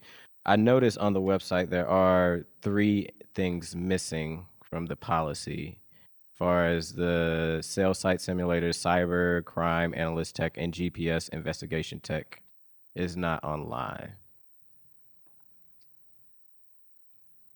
All right, so you said cell site? Cell site, cyber crime analyst tech, and GPS investigation tech is not online with policy. Some of that stuff is gonna, when we do it, it'll have to be redacted because it'll leak information for investigations. Okay, so are those the ones that may have warrants necessary? Okay. All of those are warrants. Okay, long-term, understanding, not trying to give the bad guys the whatever, they will be posted with some redactions. Yep. Not all 80 pages redacted. Yes. Okay. On page 5 of how many surveillance units are being used, ShotSpotters doesn't say how many are being used. Is there a reason? I guess this would be me and Monet dance. So ShotSpotter actually gives the square mileage because it's not based on how many devices. It's how you have to place those devices in order to get it pinpointing to the correct location. So they do theirs by square mileage. Okay, so when I guess either if y'all pay for them or get a grant, when they install them, is there any conversations between the people installer with the department or where you guys would want to be located? So we have discussion with them. They'll do a site survey and ensure that everything works out. And then once there's installation, if they have to tweak anything, they'll tweak it. Okay. Does the department know where all the shot spotters are located through the city? Yes. Okay. So you guys do know how many are located in the city? This type of technology, it's not dependent on how many acoustics receivers there are. They'll give us, like I talked about, that's going to be 1 mile radius. We draw out the mile radius that we want them in when we do our research, and actually the professor has actually helped with the research. We'll give them the geofence, the area that we need. Mm-hmm. They'll actually, whatever it takes. So I'm not sure with the technology, they have to make sure that they can accurately cover everything, and it has to triangulate. So it has to hit off 3 centers. Sometimes it can hit off 2, but it won't be as accurate in that area. So it has to hit off all 3 because it's calling triangulating the location, and they guarantee almost within 82 feet of where that shot's coming from. Sometimes it's a heck of a lot better. So I'd have to get one of their technicians in here. We really only worry about, can you cover that area and make sure it's accurate? And whatever sensors they need, depending on the landscape, depending on the height of the buildings, depending on where they can do it. They might have put an extra sensor or move some things around. Because if we're not getting hits in an area after this is a product, we're the client, if we're seeing some gaps in the system, they'll have to come out and tweak that. But they'll be testing it before we put it up online. And that's the way I've done it. And, really, I haven't had any expansion of ShotSpotter here, but I have had expansion of ShotSpotter as a chief in other locations. And I know how they do it. And then we mostly have to assist if sometimes we get permission where we put some of these sensors. If it's on a private, we have to get permission, or if it's a public area, or even a utility pole, we have to get permission from whoever has the authority over that area. Gotcha. Okay. And I think you mentioned, Chief, and I could be wrong, please correct me, these shot spotters, sensors, poles, or whatever they are located in most gun common areas where guns are going off in communities. Is that correct? Yeah, when we do analysis, and every city does, this is the 3rd city that I've been in where we start to do the analysis. We have a third-party validator that comes in as well as an outside academic working with us. And when we take a look at these things, we look for the areas that most challenged with gunfire. And so when we start to assess the city, we're only looking at the amount of gunfire that's happening. We're looking at shots fired, incidents through CAD calls, and where we're experiencing most of the calls and/or shooting victims. We take that data, and then we overlay where we think we could put that mile to get the additional mile where we can get the greatest use out of that to see if we can calm down that violence. And also, as the professor talked about, if when the calls, 80% of the CAD calls or any 80% of the shots fired are not being called in by a 911 call, at least we can get to more. Because in some of these areas, I've heard concerns in my community meetings that, there's no police response, but we checked on some of those things and no one called. And unless our officers can on view and hear that, it's not that we don't want to respond, we just don't know about it. And what happens is that in those areas that are having the greatest gunshots, we're responding to all of them. And sometimes, depending on the call volume, if it's a shots fired and we don't have an injury, sometimes a little bit of prioritization. But we're going to make sure we get to them. And if you just talk about after New Year's Eve, there were several hundred calls and talked about overwhelming July 4th and also New Year's Eve. We actually sent teams out all through the night and the next day to canvass every single one of those locations. And it took us more than a day to get to all the locations, but I had dedicated people because there was so much evidence out there that if those gunfire or shell casing came back to a homicide and/or a non-fatal shooting, we'll go out, re-canvass, look for video at that time that it happened, to see if we can tie that person into the case, because these are our trigger pullers, and if they're out there using the gun and even celebratory gunfire, the professor talked about it, that projectile has to come down somewhere. Okay. And it could hurt somebody. I was going to switch to technology, but since we were on ShotSpotter and we had such a long presentation, Professor, you're next. I got some questions for you. The sound, or not right? Jeez, for the length. Oh, it's okay. I think it was I think it was informative. But maybe this is a question for you or the chief. You talked about being able to, I hope I may say this word wrong, differentiate, or what, you can tell the difference between a gunshot, a firework, differentiate. Yeah, there we go. You could, how do you make that difference? Make those differences. I'm going to be honest with you. I can't hear you say it again. So ShotSpotter does that. Okay, so how does ShotSpotter, because what was said is it picks up from the 3 mics a loud sound. So how is that technology that good to make a difference from a loud sound? Loud sound is a gun, but a loud sound also can be a firework. And I know plenty of times in the hood we'd be like, is that a firework or a gun? Because they sound very similar. So how can that technology tell the difference of what is a firework and what is a gunshot? Because if you shoot off probably a Glock sounds a lot different from a rifle, that sounds a lot different from, I don't know, I'm not a gun person, but if fireworks all sound different, that could be very similar to the gun sound. So how does that technology tell the difference? Absolutely. I totally get what you're saying. So here kind of, and I don't know if you can see it real good, right? They're different waveforms. So this would be more typical of a gunfire. You get a sharp up creak and a downturn. Some sounds take a little bit longer. Some sounds are even quicker and down, up and down. So ShotSpotter has, like any other gunshot detection company, they use a database of, I assume at least, right? There's a lot of assumptions here on this answer from me because I don't know exactly what all these companies do. This is just what I've heard and what I've sort of observed. So what they do is they train their systems on existing sounds and their wave, and then match those to the wave that they picked up from, let's say, a sensor in St. Louis, or 3 sensors in St. Louis, right?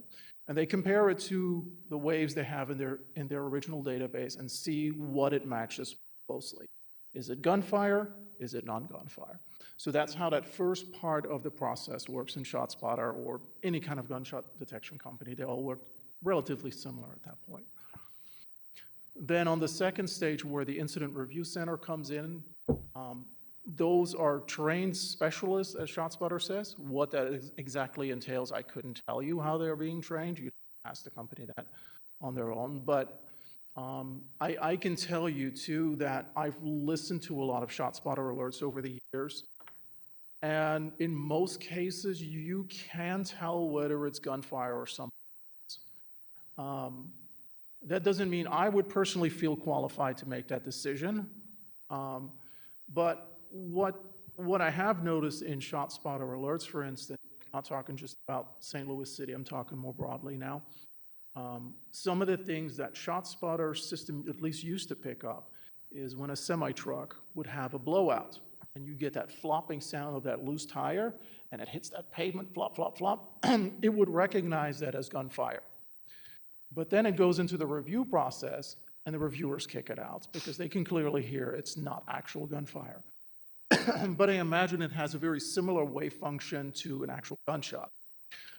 There's a similar issue too with train tracks sometimes, where the clacking of the railroad track, that can also trigger a gunshot alert.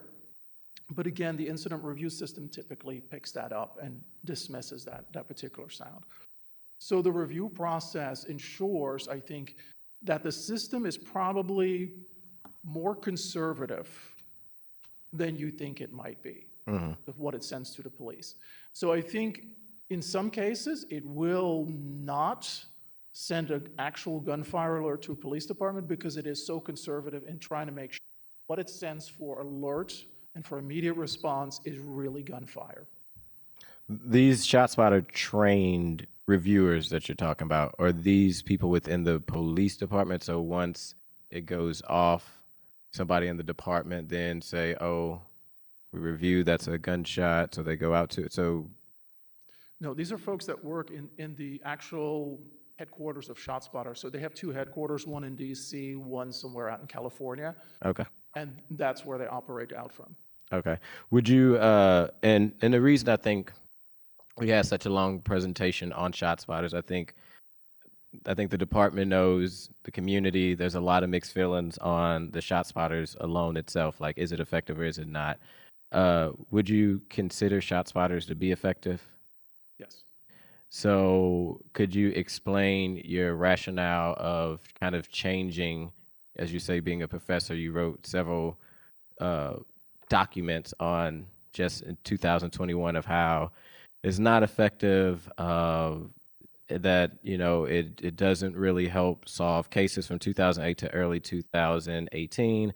There was more than 19,000 ShotSpotters called for service in the city, but only 13 arrests equal to those bullets being found. So why, I guess now, or how do you, as the committee trying to figure out, why do you feel that it is effective from your just recent, less than 3 years ago, saying it wasn't so effective?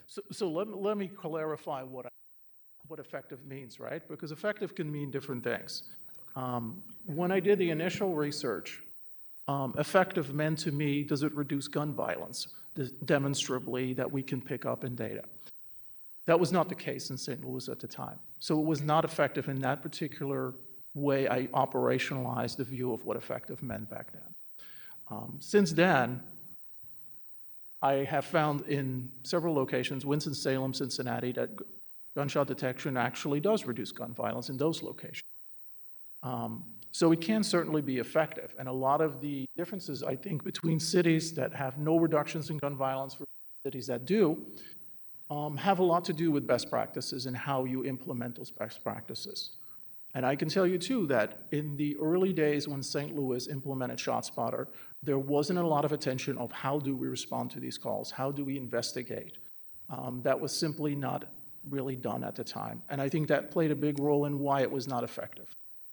Secondly, in the St. Louis City example, too, as I mentioned before, the Incident Review Center was not a thing when St. Louis initiated a service with ShotSpotter in 2009, 2008, whatever it was, and didn't become part of the expansion that I evaluated in the 2021 study.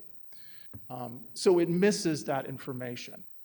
In this new project we're doing, I do plan to, see if that has a differential impact now.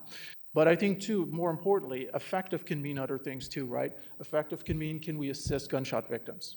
That can be a form of efficacy. Is it good for helping cases and solving cases? That can be a form of efficacy. So it all depends on what you think is efficacy. If you're just very, as I used to be, very narrowly founded on efficacy as meaning reductions in gun violence, you may not be going to say that it's going to be as effective as if you look at it from a much broader perspective. And that would, that would be my view on that. Gotcha. What is this is the first time hearing about it, the new program that is being rolled out? Was it Smarter Initiative or? Smart Policing Initiative? Smart Policing. Is that an initiative that's been? It's a grant program with the Department of Justice. Okay. And we've already accepted that initiative or something? Yes, the St. Louis Police Department was awarded on grant under fiscal year 21. Okay. Last question on ShotSpotter.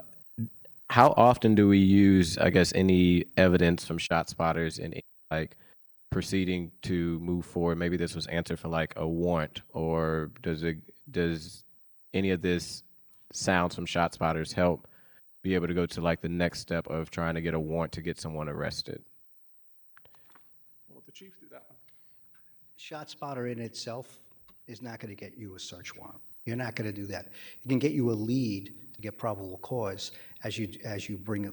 We just went through a couple of case scenarios that, we saw individuals that we identified prior to a homicide that they had shot a gun. We picked up the shell casings. No one was on the scene. And then after that evidence showed up at the homicide, we had a correlation between the two. We called the National Ballistic Information Network, where the shell casings matched. So we knew that gun was at both locations. Went back, and there's a video. Now we have very clear video of who our perpetrators can be. Then the detectives have to do their legwork, gather more evidence, and had they had probable cause, and I'm going hypothetically. I'm not going to go into a case, but I'm saying how this could stem into where we know they're in a known location. We can get a search warrant to maybe search for the evidence of that shooting if we did not recover the gun during the arrest. and we can go through, we get that through approval to a judge, and that's how it can lead there. So where you make it, how it can, that's why I'm very careful on making sure that when we say, if I had a shot spotter notification and we made an arrest of everyone, then it might be a stretch to say that. It's more about an overall investigation. And when it comes to search warrants, they can help us with leads, but they're certainly not going to be the only thing for us to secure a search warrant through a court order from the judge. Gotcha. Last question, Chief. Thank you for all your answers. The cell site simulator, which it's not a Stingray, correct? Stingray would limit you from absolutely making sure that you could put things out. So it's totally different what Stingray does as far as the cell site simulator. That prevents you from putting out information or censoring anybody's information, not capturing the information, just preventing you from communicating. Like if you're at a Cardinals game, or maybe a Yankees game, and it's You was right the first time, Cardinals. 50,000 fans. Sometimes you can't get this overwhelmed with volume and the bandwidth of whatever provider you have. You're not going to be able to get out. That's not Stingray. Or you're in a bad location. Stingray is intentional to make sure that nobody can receive or put out signals. So we don't have that. And I The think department doesn't have a system that, it would Absolutely. right over City Hall, all our phones. right now, make sure that the news media here wasn't putting things out immediately or anybody was tweeting. No, we don't have that capability, nor should we ever have that type of capability. Okay. So, but with the cell site simulator, you have one, and it sounds like between 101 of 2023 to this year of January, it's been used 379 times for investigations, resulting in 138 arrests, and it charged 1,083 people. Is that correct? Yes, that's the numbers that we gave in our report. Okay. I'd have to take a look, but going off the top of my head, I could read it right now and agree if we're going off the same report. Okay. I think that's all I got right now. And on that, a lot of it's fugitives, people that are wanted for justice, homicides, Part 1 crimes, as we talked to, violent felonies, and these are individuals that either already have probable cause that they're wanted or they're wanted for crimes. And we have an obligation to make sure that we bring them to justice, and we use technology to try to track them where their whereabouts at. And that's a little bit specific to what you're talking about, where we could do that cell site finder. Okay. On that, so is there an ongoing cost for that? Because it said there's no amount was spent during the fiscal year. Is that an ongoing thing the department pays for, or does that come out like the foundation grant or? I believe the initial purchase was a grant, but there's no subsequent, like a monthly payment, something like that. It's just there's no subscription. There's no funding or cost for that. Oh, it's free? Yeah, we own the equipment. Like the cell site simulator, we own it. There's no monthly service, I guess. Okay. And that was through, if you look at the PowerPoint, that was through a 2014 Urban Security Initiative grant, SE grant. Gotcha. All right. I just have I guess, two quick follow-up things. And if the answer is I don't know, that's totally acceptable. So on on ShotSpotter, it takes 3 to work. You had said that the contract works with basically you say, hey, we want this area of land covered. Mm-hmm. So that doesn't just mean that there's 3. So we're not getting charged per. I don't even know per unit. We're getting charged by the square footage or the square mileage or something like that. How Sound Thinking ShotSpotter charges, they charge by the geography, not amount of equipment to make it work. Okay. That makes a lot of sense. And then, so you had also brought up testing of it. Is testing something that your guys do, or does ShotSpotter come out and do? I mean, does out there and fire a blank and go, hey, did we pick this up? Or in the beginning, and I'm not sure because it's my first time going through it here, but I've worked with Sound Thinking before. They would have to fire just like a starter's pistol. Sure. And that's somewhere where if we have track meets in other cities, we have to be aware of that because that's going to trigger it, because that is a gun, but it's not a projectile coming out, but it's going to make the same loud noise and be picked up by ShotSpotter. We will do that. We'll be aware of that, or there's some other similar to that noise so they can test the area And then as we go through it, there might be some growing pains. Right now, even the equipment we have right now, if I said, we've had a shooting, and we've said, wait a second, why didn't ShotSpotter pick it up? Sometimes it might have been in a vehicle, or it might have been in a house and the victim was outside. We were able to determine that. And/or the system didn't pick it up, and we want them to do an audit to find out why, because we're paying some money for this, and actually they're very good vendors, and they need to follow up because it's their reputation as well. Got it. And then I just want to commend you on one thing that you said, that it took a minute for me to think about it and realize the benefits here. I want to thank you and your guys for going and picking up the shell casings after New Year's Eve and all the celebratory gunfire, because I imagine the people who are stupid enough to squeeze rounds off into the air to celebrate are some of the same people who are pointing those guns at people at other times. And so anything that we can get more information there, I think is certainly helpful. With that, I want to thank you all for coming out. I look forward to in the near future, when the use plans are completed, going through some of this again, I guess. I think that this is important in building transparency and building trust back in between various parts of the city and the police department. I know that it takes two sides to build a bridge, and it's important that you're here doing this today. I really appreciate it. And with that, we're going to move over to public comment. I hope that someone from your team can stick around and hear what some folks have to say. Chairman, I will definitely have people from my team here to make sure everyone's concerns, and I'll be following up well. All right. Well, thank you so much. And with that, Madam Clerk, how many people are signed up for public comment here? All right. If you could please call the first individual. We have Reverend Roderick Burton, New Northside Missionary Baptist Church, in support. Mr. Burton, please come forward. I'm sorry, what title would you prefer I use? Reverend. Reverend. All right, Reverend Burton. Do you swear or affirm that the testimony that you're about to give today is the truth to the best of your ability? Yes, I do. All right, you have 3 minutes. Please proceed. Yeah, thank you, Chair, and those on the committee. I just thank you for this opportunity to speak. And there's some reasons why I think the ShotSpotter technology needs to continue to be utilized by the St. Louis Police Department. After 11 years of being a pastor, we've had 6 members that have been murdered.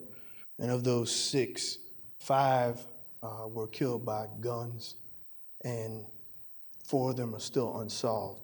Additionally, in the town I've been pastor, we've had 12 shootings on our property, one of which I picked up 16 7.62 millimeter shell casings that were fired as our youth drum ministry was participating. People have adjusted to, and they ignore this uncommon sound, which should be uncommon to any city or any place where people are living. And as the statistics have shown, they're not calling in. Yet, every time a gun is fired, it puts someone in danger, and that needs to be tracked. And I believe this technology facilitates a path to accountability, whether it's citizen shooting or whether it's the police. Many citizens, for plenty of good reasons, ranging from distrust of the criminal justice system or actual serious fear of retribution, they don't report things, but yet this technology is there to help bear witness. ShotSpotter does not record conversations. It's just attuned to the anomaly of gunshots. I think economically, with the police department at the size that it is, the resources that the officers have to just focus on violent incidents set off by guns, I think makes it makes sense. I guess I'm just a little shaken today because I think about the people who have expired. I think about James and Stephen Dent, April Owens, Darmel Stokes, Jennifer Griffith, and Sean Holland, all these people who've died. And, you know, here we are. It's just so common that 80% of the people are not reporting it. I think ShotSpotter will continue to work as part of a total thrust by nonprofits, elected officials, the public safety department, houses of worship, and everyone using whatever technology to make our city safer. Thank you. Thank you, Reverend. Thank you, Reverend Burton. Next, we have Mr. Chris Wilcock in opposition.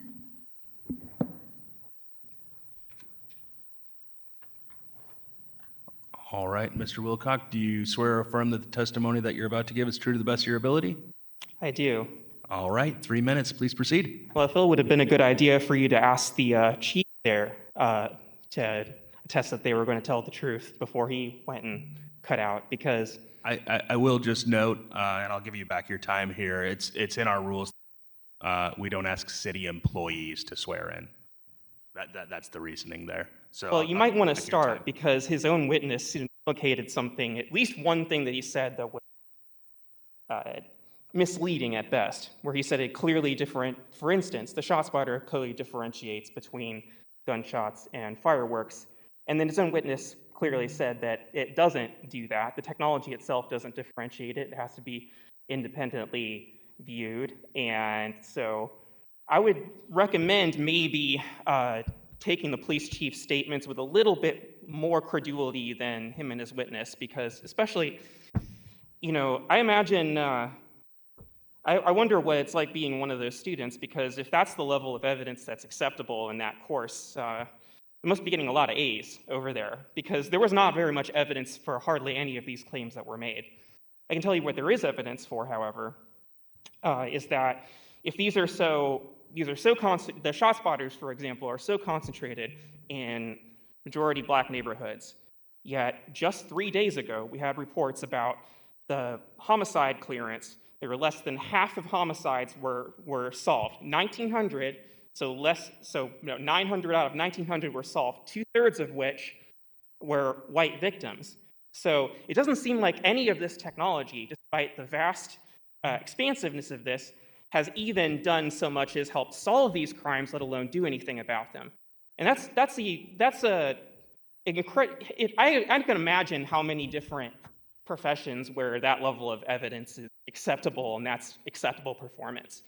Because we're talking about, and with Stingray, acting like this is something that they wouldn't possibly have. There's documentation from the St. Louis Post-Dispatch back to as early as 2012 of the police department trying to acquire a Stingray.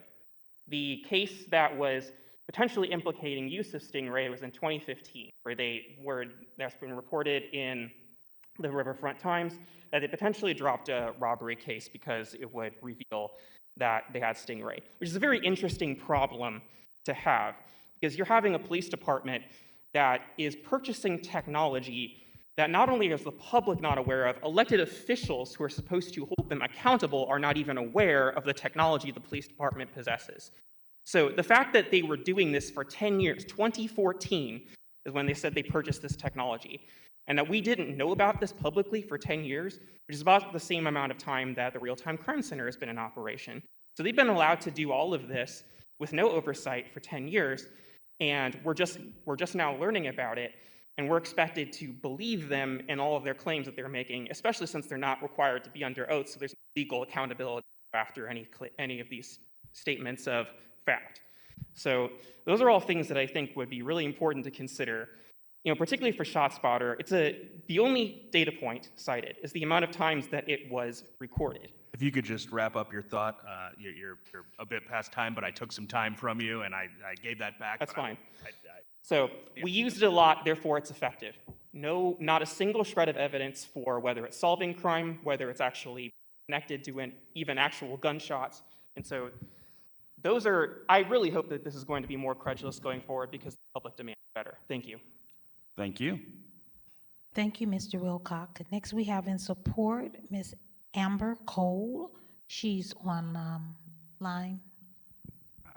Ms. Cole, if you could turn on your camera and microphone.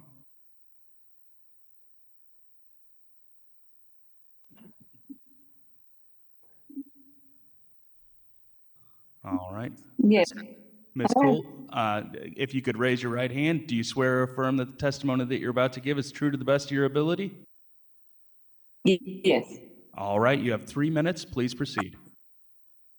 Okay. I'd like to thank the chief and the people, the professor that came in to give the information. I'm so glad the chief did come in and explain what this is happening. Maybe we wouldn't have to have all these conversations that we've been having for the last couple of years. Someone said something about data. I'm gonna let you know about some data.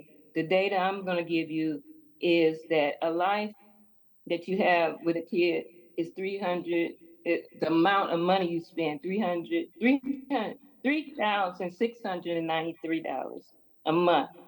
A year, $40,000. And then if I'm speaking on behalf of my community as well as a grandmother.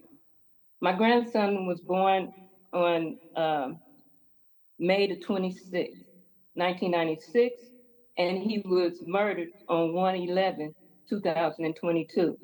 So we missed this data about the amount of money was spent that he has been spent on him, which was almost $1 million. So if you're going to use some data, use that data and put that data that I could have had a grandson still here. Put that $1 million towards stop fire or sound thinking. If we want to look at data, we want to look at the maybe 200 or 150,000. 150 people that was murdered last year. How many people would have been not murdered? Or either the case would have been solved or at least pushed towards that way.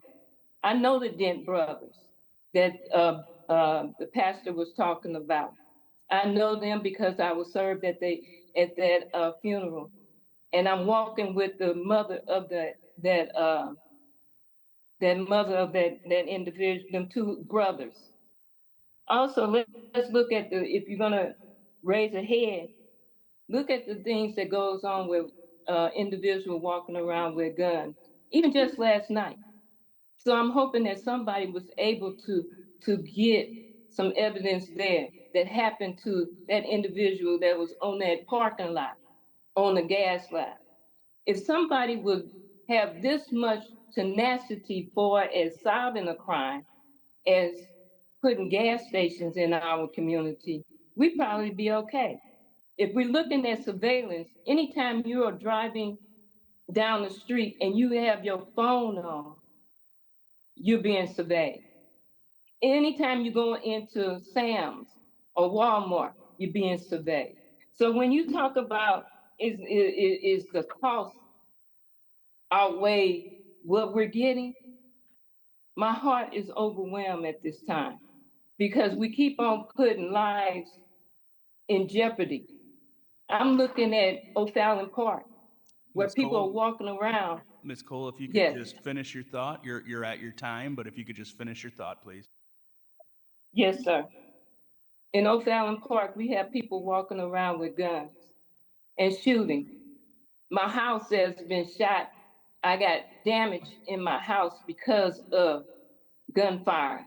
But I was able to call the police and tell the police where it was, and they was able to go out and look for it. So I am in total support of this surveillance and anything we can do to stop the violence or stop the bleed in our community. Thank you. Thank you, Ms. Cole. Thank you, Ms. Cole. Next, we have online Dr. Donovan Price. Dr. Price, if you could, there, I see you now, I believe. Yes. If you could, yep, there's your name, I see it. If you could raise your right hand, and do you swear or affirm that the testimony that you're about to give is true to the best of your ability? Yes, it is. All right, you have 3 minutes, please proceed. As you said, my name is Pastor Donovan Price, Dr. Donovan Price. I'm a victim advocate actually in Chicago. who's worked with ShotSpotter. I live ShotSpotter. I work with it every night as I respond to the shootings and homicides scenes here in Chicago. So far this year, we've had 225 homicides in Chicago, and I respond to about a third of them personally. And so to say what ShotSpotter can and can't do in terms of fighting crime, it almost does it a disservice when we understand that. I know here in Chicago, we've had 3 particular officers. One officer who was being shot at and who was actually shot, who was running, and the only thing he could scream out in order to help people to find his location was ShotSpotter, the word ShotSpotter. And to see the film of him running and realizing that his last hope was to say ShotSpotter will help you in terms of what you want to put on your statistical data.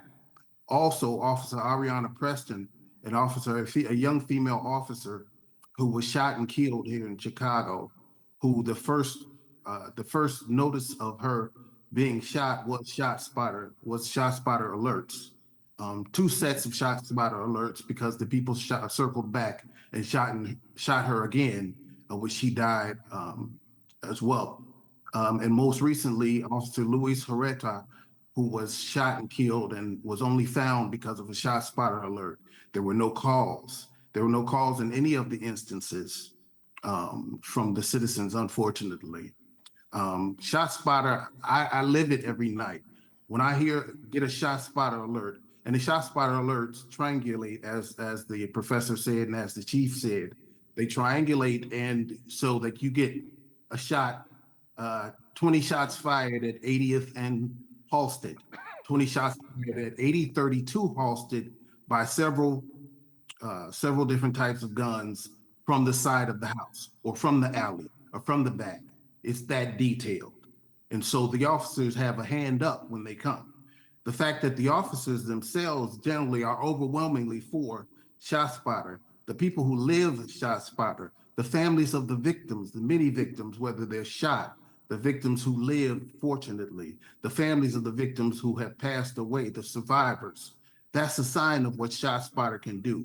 And unfortunately, some of this is heartstring type stuff. But the fact of the matter is, you can't put a life on a statistical data. Will it fight crime? Will it lead to an arrest? Will it lead to a conviction? I don't know if that can ever be proven. But then again, Perry Mason didn't wear a cape either, so we don't know what could have done and what wasn't done. The fact of the matter is, if there's a gun violence problem, then gunshot detection is what they call a no-brainer.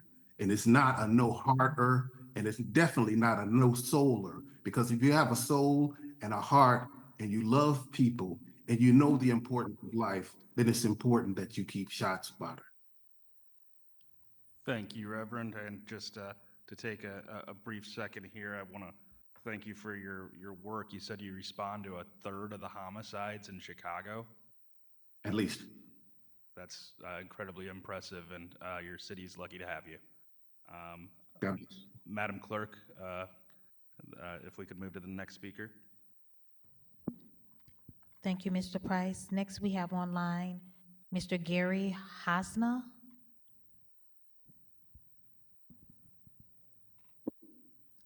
All right, Mr. Hosna, if you could raise your right hand. Do you swear or affirm that the testimony that you're about to give is true to the best of your ability? Yes, I do. All right, you have 3 minutes. Please proceed.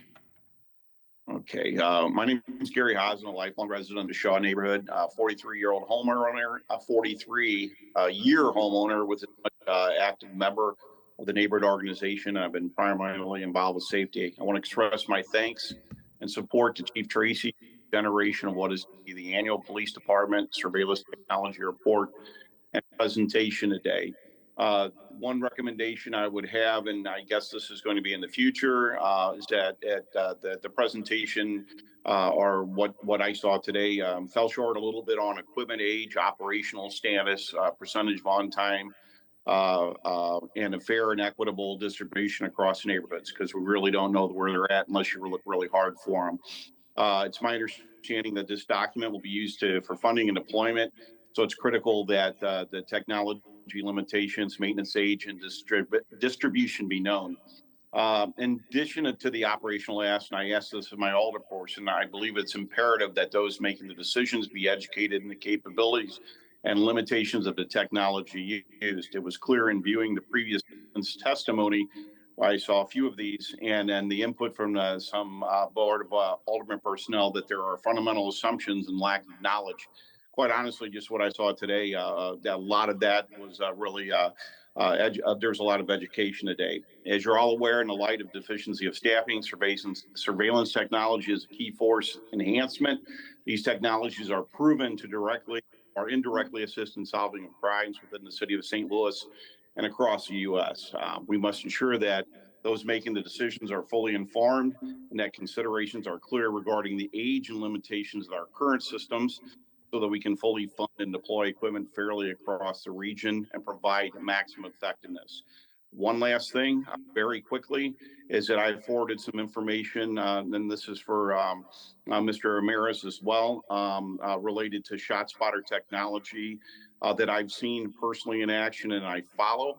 That ShotSpotter technology in that city, I have seen personally result in arrest in 2 to 48 hours. I'd like for Daniela to Alderman Velasquez to provide that to the other members on the board. And then I would also offer, I would pay for 2 board members to actually travel to the city, so we could show them that technology, how it's being used, and I can give them some additional information as well. I'll pay for that if they're willing to do that and understand more about the deployment of that system. It's different from the deployment here, but the deployment in that city coordinates spotters and cameras in some tight locations, and it's pretty amazing how direct correlations and direct arrests are made within 2 to 48 hours. That's all I have. Well, thank you, Mr. Hosna. Next, Madam Clerk. Next, we have Mr. John Chasnoff. All right. Mr. Chasnoff, you swear or affirm that the testimony that you're about to give is true to the best of your ability? I do. All right. 3 minutes, sir. Please proceed. Okay, so I didn't come to prepare to debate ShotSpotter today. I didn't know that would be our topic, but I did come with a pretty strong critique about the report itself. And so I wanted to bring up a bunch of both criticisms and just questions about the report. So the first thing I wanted to say is that the Real-Time Crime Center is a surveillance technology in and of itself, and the fact that it was omitted from the report, I think, is a big omission. When I look at the executive order, the definition of surveillance technology, it fits very clearly. And if I'm right about that, I would love for the department to do an addendum to this report and include the Real-Time Crime Center. Also, the report mentions the St. Louis Fusion Center, which I've been told in the past the Fusion Center is just a telephone number over the weekend, but the report makes me think that there is more to it than that. If there is surveillance capabilities in the St. Louis Fusion Center, I would love to hear the differentiation between that and the Crime Center, and I think it's included in the report. I also agreed with Alderwoman Saunier when she talked about the effectiveness of some of these things. I don't think the report really showed effectiveness. To tell us that the mobile trailers are moved X number of times doesn't really tell us much about how effective they are. To tell us that there were 225,000 electronic requests, again, doesn't tell us much about effectiveness. So I'd love to see some data that shows reduction, violent crime reduction in some of the areas where ShotSpotter is, for example.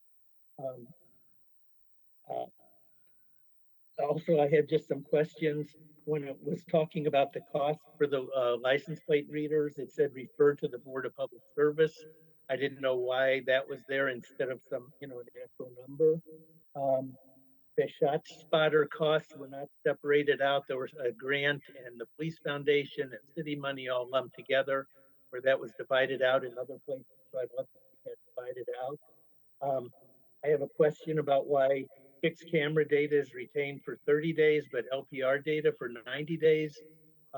You know, is there a technological reason for that or a policy reason for that? No length of retention was given for body cameras or car camera data. I wondered with the mugshot system, it's said that the mugshot data was kept until a certain amount of time after they were notified by other agencies that they no longer were holding that data. So I wondered what was the system to make sure that the other agencies, the police departments around the region, are accurately reporting back to the fusion center to make sure that Mr. that Chasnoff, that's your time. If you could just wrap up your thought, please. Okay, just two more very quick points. Under complaints, it asked for a list of complaints and all we got were numbers. And at one point it asked for membership on task forces and that data, there was no information given on memberships of task forces. That's my testimony for today. Thank you. Thank you, Mr. Chasnoff. Next, we have in opposition, Ms. Rachel Hurtado. In person or virtual? Virtual. Okay. Can y'all hear me? Yes, we can. If you could please raise your hand. Do you swear or affirm that the testimony that you're about to give is true to the best of your ability? I do. All right, you have 3 minutes. Please proceed. Okay, I did not plan or prepare to testify today, and this hearing came in extremely late notice for community, which is something I want to say off the top.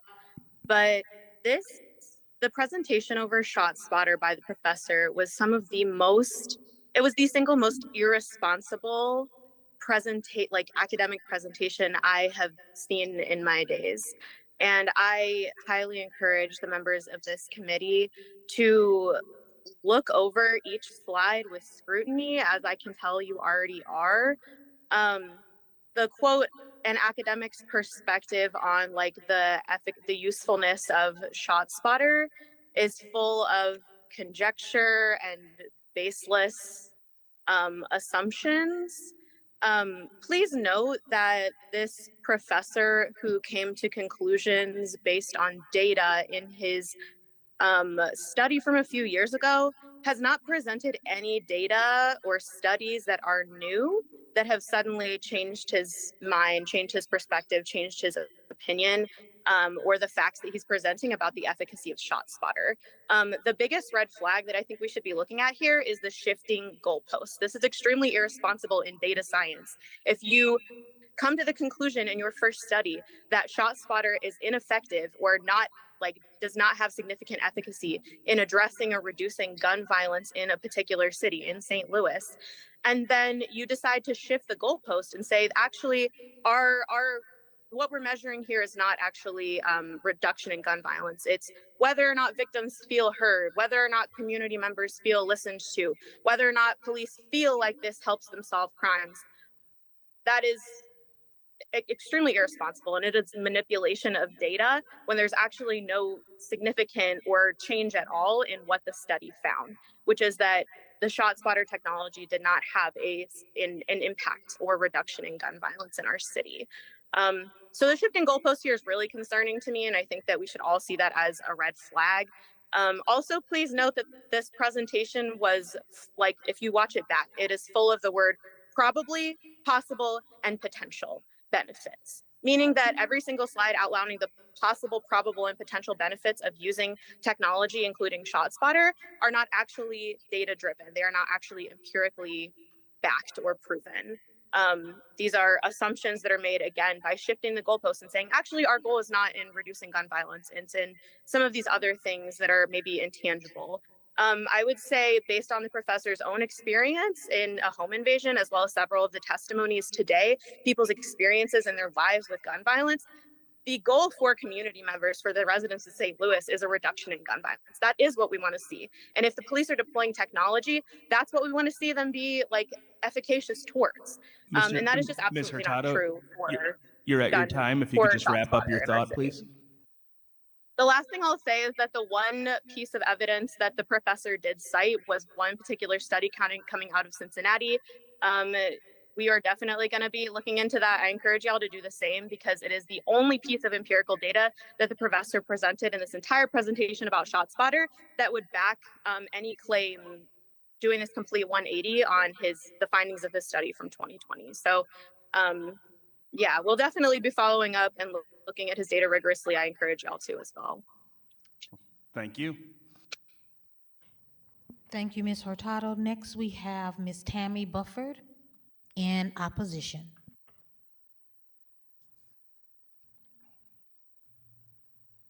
All right. Ms. Bufford, do you swear or affirm that the testimony that you're about to give is true to the best of your ability? I do. All right, 3 minutes. Please proceed. Okay. I was truly not prepared to say anything today because, of course, it was a last-minute notice that this was even going on and that the community could even give input.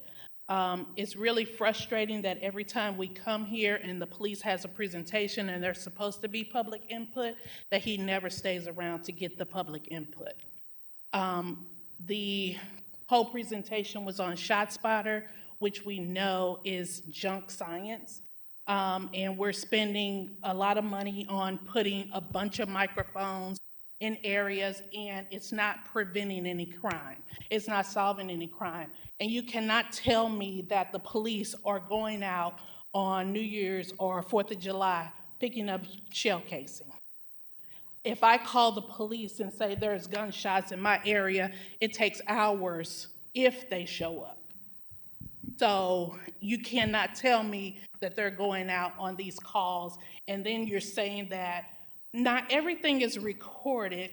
You have to triangulate and then go back. So then after you've made these triangulations and then went back, when is it being recorded?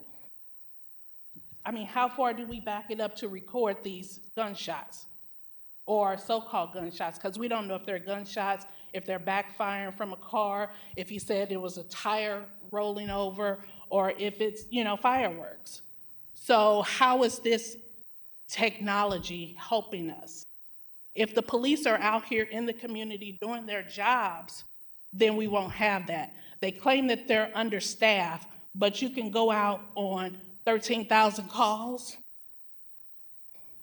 from just a ShotSpotter, but you can't respond when the community calls you. I feel like this is very frustrating. The so-called report that they've given out, and then he's still claiming that some of the technology that we know that they have, they don't have, they're not using, not a part of their thing. It's still not being transparent. We cannot figure out exactly what they have, what they're using, and what they're using it for. That's all I have to say. It's just frustrating. Thank you for your testimony. Thank you, Ms. Bufford. That's all we have. All right. With that, do we have any written testimony? No. Okay. Does anyone have any announcements?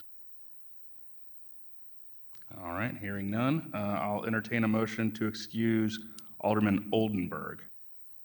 I was going to say, she's not going to. I'll second it. Second. All right, all in favor signify by saying aye. Aye.